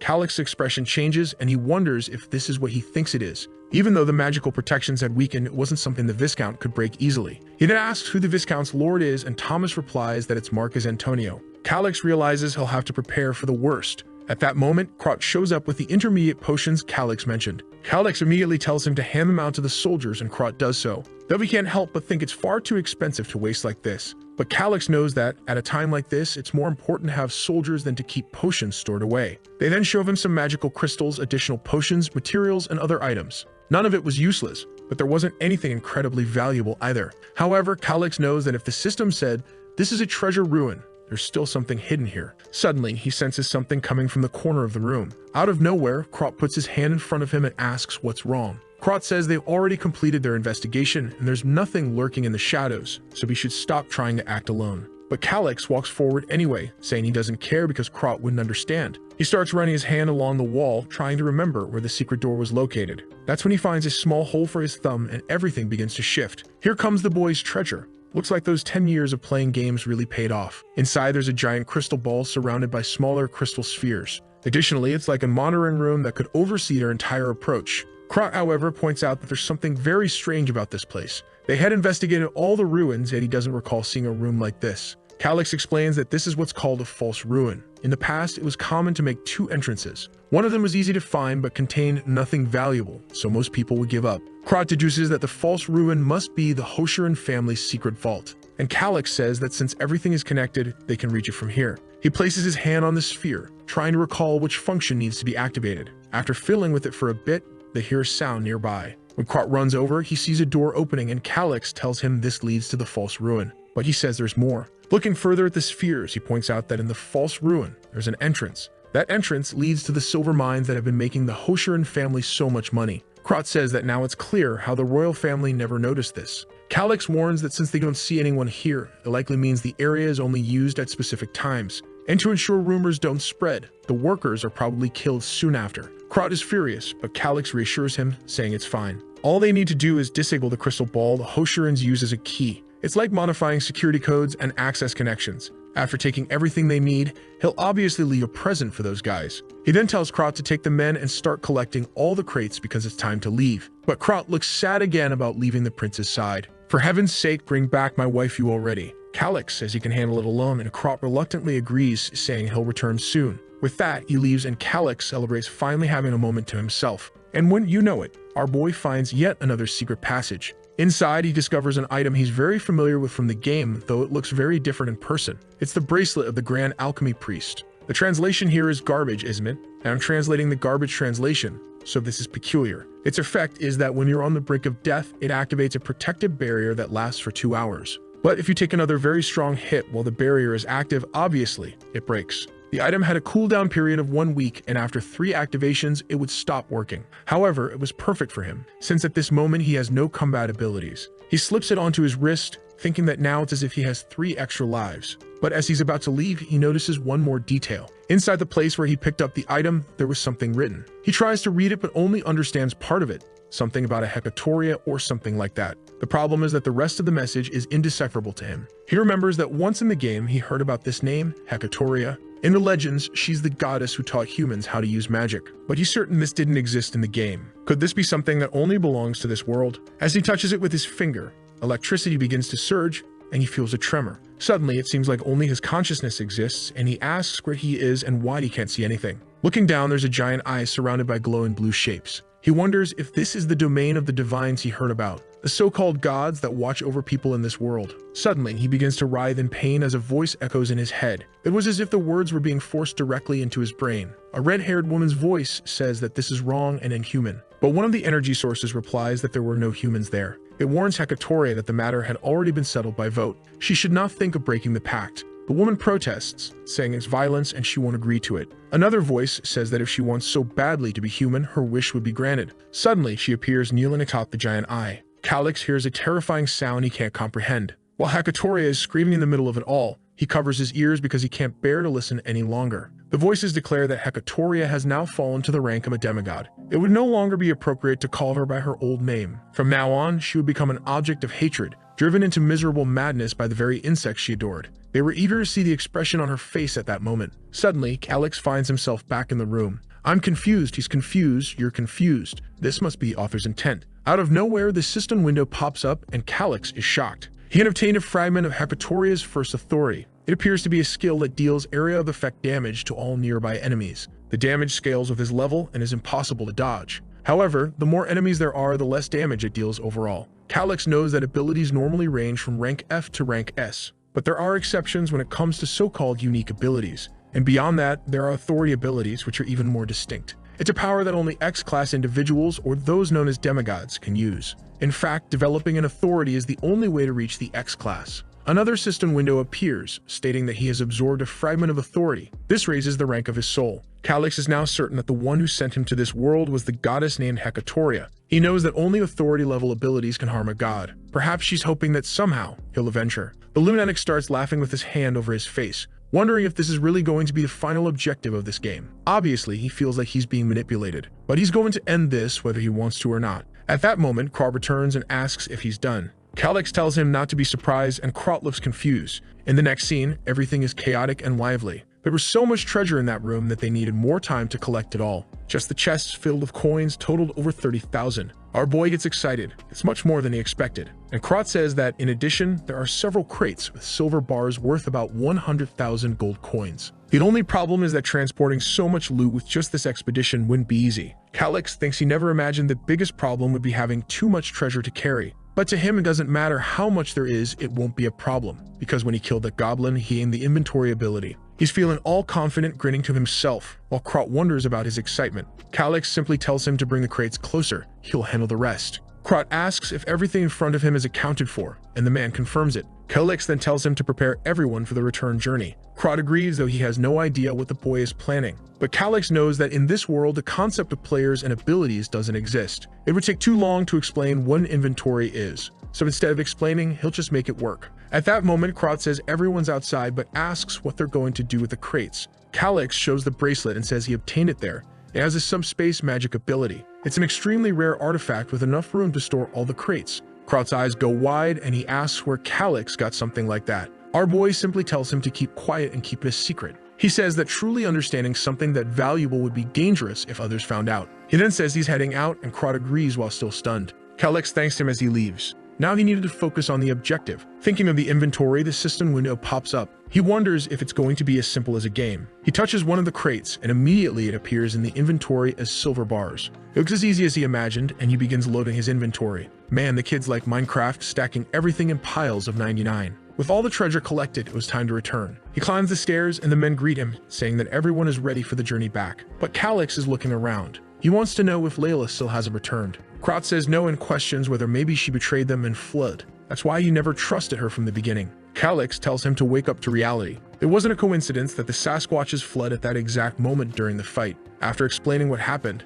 everyone looks shocked. Krot says that attacking the Sasquatch's nest alone was a suicide mission. Even though he didn't like the girl, he didn't want her to die like that. Calyx says he would have suggested sending soldiers with her, but since no one trusted her, she had to go alone on that venture. Krot realizes that not only was he wrong, but it was because of her that they survived. Our boy says that if she hasn't returned, it's because something must have happened. Thanks to her, they avoided countless sacrifices. Now it was time to help her. Everyone stands at attention. Krot says he'll follow the Lord's orders. The other knights say that if she risked her life to save everyone, they needed to help her. Meanwhile, the clueless servant is just thinking that everything in this mission has been trouble. At least now, as a knight, he would complete his duty. Calyx orders them to split into a squad to search for her, while the rest will hide in the ruin. He's considering two possibilities for what might have happened to Layla. Either she was pursued by the Sasquatch leader or by the organization she belongs to. At this moment, he still believes it's the Sasquatches since no other pursuers have shown up yet. Besides, he's certain she's careful enough not to be caught in the act. The problem now is figuring out how to find her. Krot asks what they'll do next, and Calyx checks that everyone is ready. The plan for now was to head straight to the Sasquatch base and start avenging those monkeys. Before Krot can protest, Calyx places some herbs in his hands and tells him to burn them. It would produce a kind of oil that everyone should coat their weapons with. He warns Krot not to complain about the plan, and Krot just agrees. Calyx looks up, telling Layla to hold on. Sometime later, they're spying on the Sasquatch's base. They're sure that only females and children are inside. Calyx says they'll kill those inside first, and soon enough, the males will rush into the cave. But the men look uneasy and ask if this is really okay, since he already knows how dangerous the creatures are. Our boy tells them to see for themselves how powerful the poison on their weapons is. With that, they step forward and the Sasquatches hear something. The entire army begins advancing toward them. As the fight begins, Calyx hears others approaching. They run toward the cave, and Calyx says it's now their turn. They follow some footprints, and our boy says he's sure Layla wouldn't be defeated by those creatures. That's why they'll follow the largest footprints. Riding on Thomas's back, they start running. Along the way, Thomas asks if Calyx likes the woman. He gets it. After all, she's a very attractive woman. Calyx tells him to focus on the mission and stop joking around. But Thomas replies that he never imagined she would volunteer for something so dangerous. Calyx responds that it's because she realized they needed her too. At this moment, the Sheikhan family is the only place that's good for her. Thinking about the girl's appearance, Calyx knows that on Earth, she'd be a celebrity. But Layla doesn't care about that. Maybe it's because she's always lived with the urgency to survive. The first large-scale content of this game is called the Invasion of Jaboru, and the faction living in these mountains played a direct role in that event. Perhaps from the very beginning, Selvio was intentionally planning all of this. Inside the cave, Krot is amazed they won. The men are cheering, saying that, just as the Lord said, it was very easy to kill the apes with the poison. But they remind each other there's no time to rest, and they quickly set off running again. Krot is impressed, saying that when it comes to poison, he truly respects Calyx. At the very least, he hopes Layla is safe. But then they spot someone lying on the ground, blood at their mouth. On their way, Thomas and Calyx notice something. Our boy is shocked to see Layla lying on the ground, surrounded by two wolves. Thomas runs ahead and slashes the first wolf, while Calyx runs to help her. The problem is that her wound is much deeper than he imagined. He quickly uses a mid-tier potion, and thankfully, it seems to be enough. The only problem is that her recovery will be gradual, and she'll need several more. Thomas returns, saying he drove off the wolves. He helps our boy sit Layla up as Calyx gives her more potion. Her skin color starts improving, and they both feel relieved. At that moment, Krot shows up, and our boy says he arrived just in time. Suddenly, the scene jumps forward to a week later at Sheikhan Castle. Our boy, who looks more like a beautiful girl, is there training. For heaven's sake, right? This kid is too weak. He's at level 18, which isn't that bad. He's only 15 years old, and the average for an adult man is around level 20. Nearby, Russell watches and says that at least the boy's stamina is improving a lot. He could say that Calyx's physical condition wasn't bad at all. Krot comments that he seems completely different from the day they explored the ruins. Maybe he's taking some kind of secret potion. The hard-headed guy is there all confident, looking like something out of Solo Leveling. He says that his journey to level up has only just begun. The servant suggests they start sword training right away, but Russell says that Calyx's body needs to recover first. Suddenly, Calyx announces that he has something to resolve at the magical tower today. Krot didn't know about this, but our boy tells him to get ready because he's coming along for the visit. With that, he begins to leave, but Russell remarks that it seems Calyx now trusts Krot a lot. Krot responds that he doesn't know why, but he's certain the boy has exceptional talent. Besides, he genuinely cares about his subordinates and the people of the kingdom. Russell comments that lately it's been hard to understand the boy's actions and way of thinking. Krot says that while he may be talented, he still needs a master to guide him. But Russell counters that the priority right now is for Calyx to obtain his official title. He needs to complete the coming-of-age ceremony and advance to Class 4 soon. Still, the fear Russell once had about the future of the territory had disappeared. He never imagined someone suitable would appear this early. The scene shifts to the branch of the magical tower in Sheikhan's territory. Amidst an endless library, someone welcomes them. Our two boys appear, and here comes another dangerous situation. We're all thinking about Layla. Where is that girl who vanished after the rescue? A woman welcomes the beautiful boy and the muscular man, pulling them in and cheerfully telling them to make themselves at home. She seems strangely upbeat for a mage. She then asks if they'd like tea and uses telekinesis to set the cups in front of them. As she touches the teapot, steam begins to rise. Calix is impressed that an isolated place like this has a Class 5 mage. Her name is Rosen Dreamwalker, 32 years old, though she looks 26. She serves the tea and asks why he looks so surprised. Calix says he didn't expect to meet someone as incredible as her in such a rural area. Strangely, Krot is already wondering if this woman is Calix's type. Calix then says that if she can heat tea in an instant, she's at least a Class 5 mage. He's certain that it's impossible for a woman in her 20s to achieve something like that without immense talent. The cheaty guy knows she's 32 but is just buttering her up, right? She's all flustered. The fool fell for the trap. Krot is about to comment that she's not in her 20s, but our boy squeezes his arm. The trick works, and she's all happy but admits she's already over 30. Our boy is the master of charm and asks if she has any secrets for staying so youthful. While she says all she does is wash her face with water, Krot is just sitting there listening to the two of them. Some time passes. Finally, Rosen asks what brings the two of them to her tower. They were finally getting to the point. Calix says he's there to buy explosion scrolls. She's impressed, saying he must be a very unique client. She tells him that 30 of those scrolls would cost 600 gold. But because he's such a cute boy, she'll only charge him 500. Our boy is thrilled to see that using his looks can get him a discount. He asks if that won't get her into trouble. Rosen reassures him, saying she has the authority to adjust prices. Calix then says he actually has one more request. It's a bit hard to say, but he wants to borrow from the reserve fund. That doesn't make her very happy. She asks how much he's thinking of borrowing. When he says 60,000, the woman spits out her tea. Of course, she says there's no way she can lend that much money. But our boy reveals that he'll leave gold coins and silver bars as collateral. And until he pays it back, she can also charge interest. At the mention of interest, Rosen, who clearly has a bit of a loan shark vibe, starts looking excited. Calix explains that it'll only be a short-term loan, but he really needs it. That's because it would be madness for Gerard to find out he's using the very coins Calix stole from him. Calix knows this is the only place he can get 60,000 gold. Rosen lowers her head, apologizes, and says that unfortunately, it's just too much.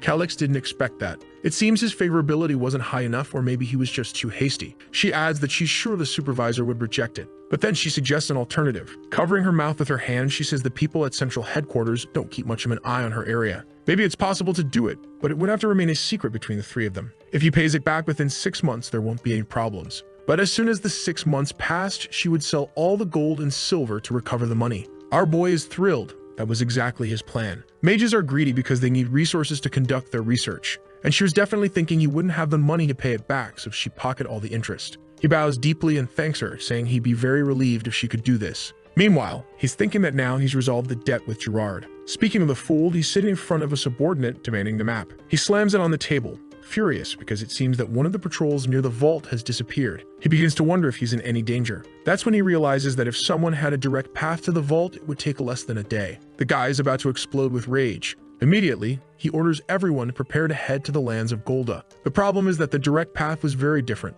Layla's former team runs headfirst into a golem. With Gerard right behind them, they have no choice but to attack. The golem swings its massive hand, and they realize they won't have time to dodge. The fools get sent flying. The weaker guys nearby already know that if they try to advance, they'll die too. They didn't even need to get close, they got flattened on the spot. Another man, his hair turning white with fear, shouts for caution. But he gets crushed too. Man, these guys are getting destroyed. Two more idiots panic and another golem finishes them off. Gerard stands there, silent, while the trainer of those men wonders why a golem has appeared. A creature like that doesn't form naturally, which means there's at least a Class 5 mage nearby. He turns to Gerard and suggests they retreat. But Gerard shouts at him, demanding to know why he's saying that. No matter what happens, they must press forward. The path had to be cleared within 24 hours because they had tributes to pay to the Marquis. Even if everyone died in that place, they were to keep moving forward. Back at the tower, Rosen casually asks if they've received a little gift. She wonders if it's something romantic, like a lover or an affair. Our boy says no, and she replies that in that case, she'd like to receive a gift from him. Just then, Layla bursts through the door, asking if there's really an old hag trying to seduce her lord. Calix enters and announces that all the luggage has already been stored in the tower.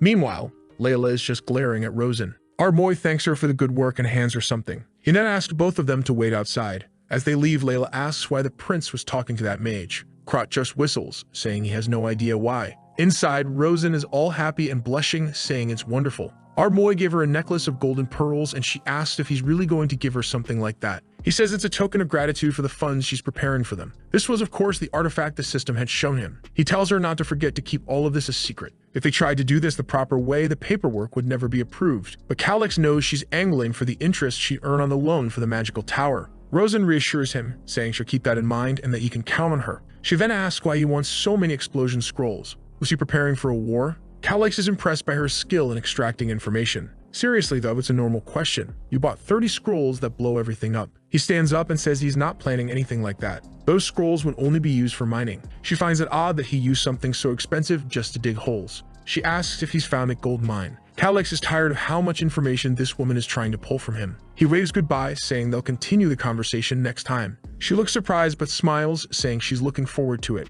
Outside, he finally has 60,000 gold in his inventory. With that, all the massive debts of the territory could be paid. He's just anxious to see Gerard's reaction when he finds out his treasures were stolen. While he knows he means nothing to Selvio, it's obvious he won't let the man who ordered his assassination get away with it. They would pay for what they did. Even if they had no idea this had already begun, the revenge wasn't over yet. Back at the golem, the men have wrapped chains around it, trying to pull the creature down. They anchored it to the ground, pulling in all directions until they finally expose its core. One of the men stabs it with a knife, yelling for it to die, and strikes the center of its chest. The core flares up, releasing an explosion as the stones fly in every direction. Man, the squad is in rough shape. Everyone is dead on the ground, swords scattered, bodies collapse. One of the men says they managed to kill the golem, but it costs 60% of their squad. Gerard, however, tells him to stop complaining and to just open the gates already. They reach the door of the hideout, and a man brings the crystal ball forward. But when he places it on the door, it displays a message. User invalid. An unauthorized access is detected and the security measures begin to activate.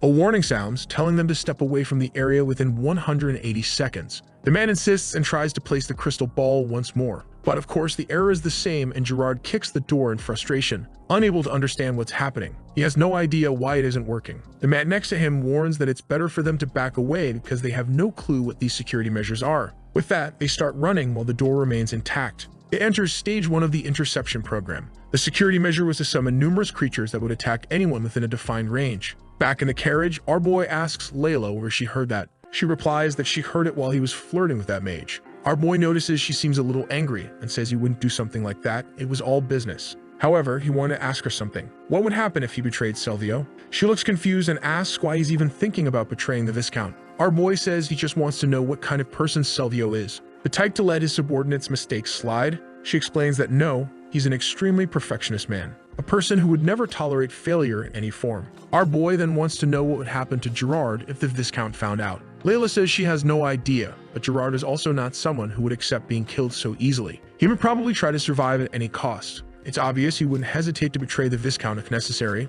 Our boy thinks to himself that it's obvious Gerard wouldn't let himself be killed so easily. Meanwhile, Layla is watching him, realizing that the boy is planning something on his own again. Looking at his cyan-colored eyes, she doesn't know what this strange feeling is. And our boy is deep in thought, feeling like he's missing something. Back in the lands of Golda, the men have finally exterminated the monsters. The problem is that the Viscount's forces have also been almost completely wiped out. Gerard orders them to bring reinforcements and to open that door. There was no way to enter normally, so they had to use explosion scrolls. They blow up the entire door, and the entrance is now open. But the man already had a bad feeling about this. Inside, they realize the treasures are not there. Desperate, he orders the men to quickly find the silver. Everyone runs around searching. Of course, they won't find anything. One of them eventually finds a scroll on the ground. He opens it, wondering what it is. It's an explosive. Boom! Everyone's sent to the afterlife. When Gerard gets up, he has no idea what just happened. Most of the men who ran off to look for the treasure are now buried under rubble. At that moment, Gerard already knows. With what just happened, they will be executed by Viscount Selvio. It's time to activate an emergency plan. He approaches one of the men and tells him he's always been grateful for his service. Out of nowhere, another man comes from behind and finishes him off. Gerard tells the man not to blame himself because he did everything right. It's just that the secret couldn't leave that place. With that, another one is dead. The friend of the fallen man says that someone named Cape definitely won't stay quiet about this. They probably sense something abnormal in the region and will soon figure everything out. Gerard replies that it doesn't matter. All they can do now is follow the emergency plan. The scene shifts to Viscount Selvio's villa. Gerard is there and the old man says nothing. He just stands there until finally he says he heard the story. Immediately, Gerard throws himself to the ground, banging his head and begs for forgiveness. Selvio says he doesn't care about apologies since results are the only thing that matters. He wants to know where the silver he had saved for the greater cause has gone. Gerard says it must be the work of some tomb raiders. He explains that somehow they must have dug their way in within a day. The man says that doesn't make sense since the security system would have been activated. Not to mention it would take a long time to dig that deep. Gerard lies, saying that most of the silver coins are still there. There's no way a handful of tomb raiders could have stolen everything in such a short span of time. Besides, they're already keeping an eye on all the merchants in the region to see where the precious metals will end up. Once that happens, they'll ambush them. Silver coins aren't something you can take far away very easily. Eventually, whoever stole them will return to sell them. Salvio says he understands and warns that it's best to capture those people as soon as they return. Gerard assures him there's nothing to worry about. It will be done. Salvio goes to a drawer and says they need to apply pressure until these thieves return every last coin. However, something had to happen. Of course, Gerard had received his punishment. The poor man begs to be spared, but the whip comes down on his back. Salvio curses him as a slave bastard and asks if he's really mocking him. Gerard is just there, thinking that somehow he has to endure this hell. Salvio continues whipping him, shouting that the biggest problem is that he lost half of the shadow forces. Something they had been training for so long became useless because of him. After a great deal of affection on Gerard's back, Salvio pauses for a moment. He warns that his complaints are nothing. But if they jeopardize the greater cause, that's a whole different story. He warns that from now on, Gerard no longer has any authority over the shadow forces, and he can only act after receiving permission from him. Gerard, of course, simply replies that he understands. The man then says that they urgently need tribute money now. He orders Gerard to inform the Shikan territory that they will begin the process of confiscating their assets. Even if they don't have much of value, would be enough to help with the tributes. If it's not possible to take anything from Shikan, then Gerard himself would have to sell what he owns to pay the bills. Gerard just says he understands and tells him not to worry. Meanwhile, he's thinking to himself that there's no way he's losing everything he worked so hard to get. Salvio sits back in his chair and reminds him that he hasn't been forgiven. He'll have to find that silver. And if he doesn't, he already knows what will happen. Sweating profusely, Gerard simply replies that he understands and bows deeply. Outside, Gerard's friend asks if he's okay. He hands him a potion and tells him to recover quickly. Gerard drinks it and the man tosses him a cloak, saying they need to return to the base soon. However, Gerard wants to know where this Jacobi is. The man responds that Jacobi drank too much, and after the fight, he hasn't been able to do anything. But recently, they added a desert boy who looks like Prince Calix. Gerard scoffs, saying he doesn't like desert folks because of their sunburned skin. However, he wants to know how the rest of the preparations are going. The friend replies that everything will be ready in 3 days. The problem is whether they'll be able to escape easily. The man reassures him, saying not to worry. Half of the squad is dead or injured, and the remaining ones are just low-level thugs, so this was the perfect opportunity. Maybe all these events were a blessing in disguise. After all, the more money they had to build a new life, the better it would be to escape. However, Gerard doesn't look convinced. He believes that the boy from the Shikan family has already won the succession battle easily, so it probably won't be that simple. A few days pass. Krot enters the room and calls for the two of them. He announces that Gerard and Mythos have come to visit. It's probably because of the debts. Russell says it's exactly as the prince had predicted. He tells Krot to accompany the prince to meet with the men. Russell wasn't going to get involved in this anymore because he believed the boy was capable of leading the territory. Krot says he understands. Meanwhile, Gerard, ever the lunatic, looks flushed, saying the boy's physique is improving day by day. But our boy simply replies that he doesn't greet unnecessary people, and that Gerard's arrogant attitude was already testing his patience, so it was better to get straight to the point. Gerard says that if Calix is so eager, he'll be direct too. He opens his arms and announces that the official confiscation would begin. He had determined that the Shikan territory wouldn't be able to pay the 60,000 gold, so they would take everything there as collateral for that amount. Our boy asks what Gerard will do if he refuses.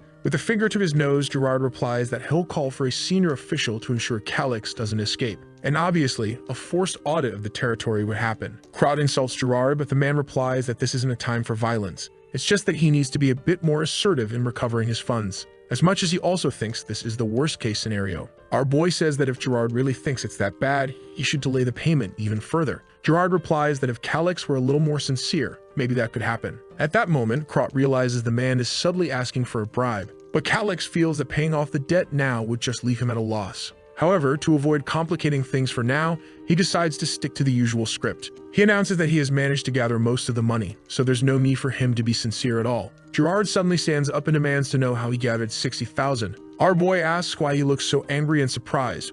Was this a good thing? He places the official notes on the table and says all the values are legitimate. Gerard knows that those notes are indeed government issued. But how the hell did this kid manage to gather 60,000 in such a short time? That's when Gerard has the idea to take this money and flee with it. It would be much better than escaping with gold and silver, so maybe this was the perfect chance to go to another country. Calix places a silver bar on the table and asks if Gerard wants to verify it. He explains that he has 32 pieces of these in 420 crates. At that moment, Gerard recognizes those as the very silver bars he had hidden from the Viscount. Now everything starts to make sense. The Viscount thought Gerard was only hoarding a few silver coins and some copper, but Gerard had been secretly using the hidden mines to amass far more resources and stash them away. Now that Calix knows about it, it's hard for Gerard to go against him because he'd be reported to the Viscount. If Selvio discovered this, Gerard would obviously be executed. Calix then tells Gerard they don't need to pretend anymore about what's happening here, and he asks Gerard what he thinks his fate will be. Since Calix is a kind boy, he'll give him two choices.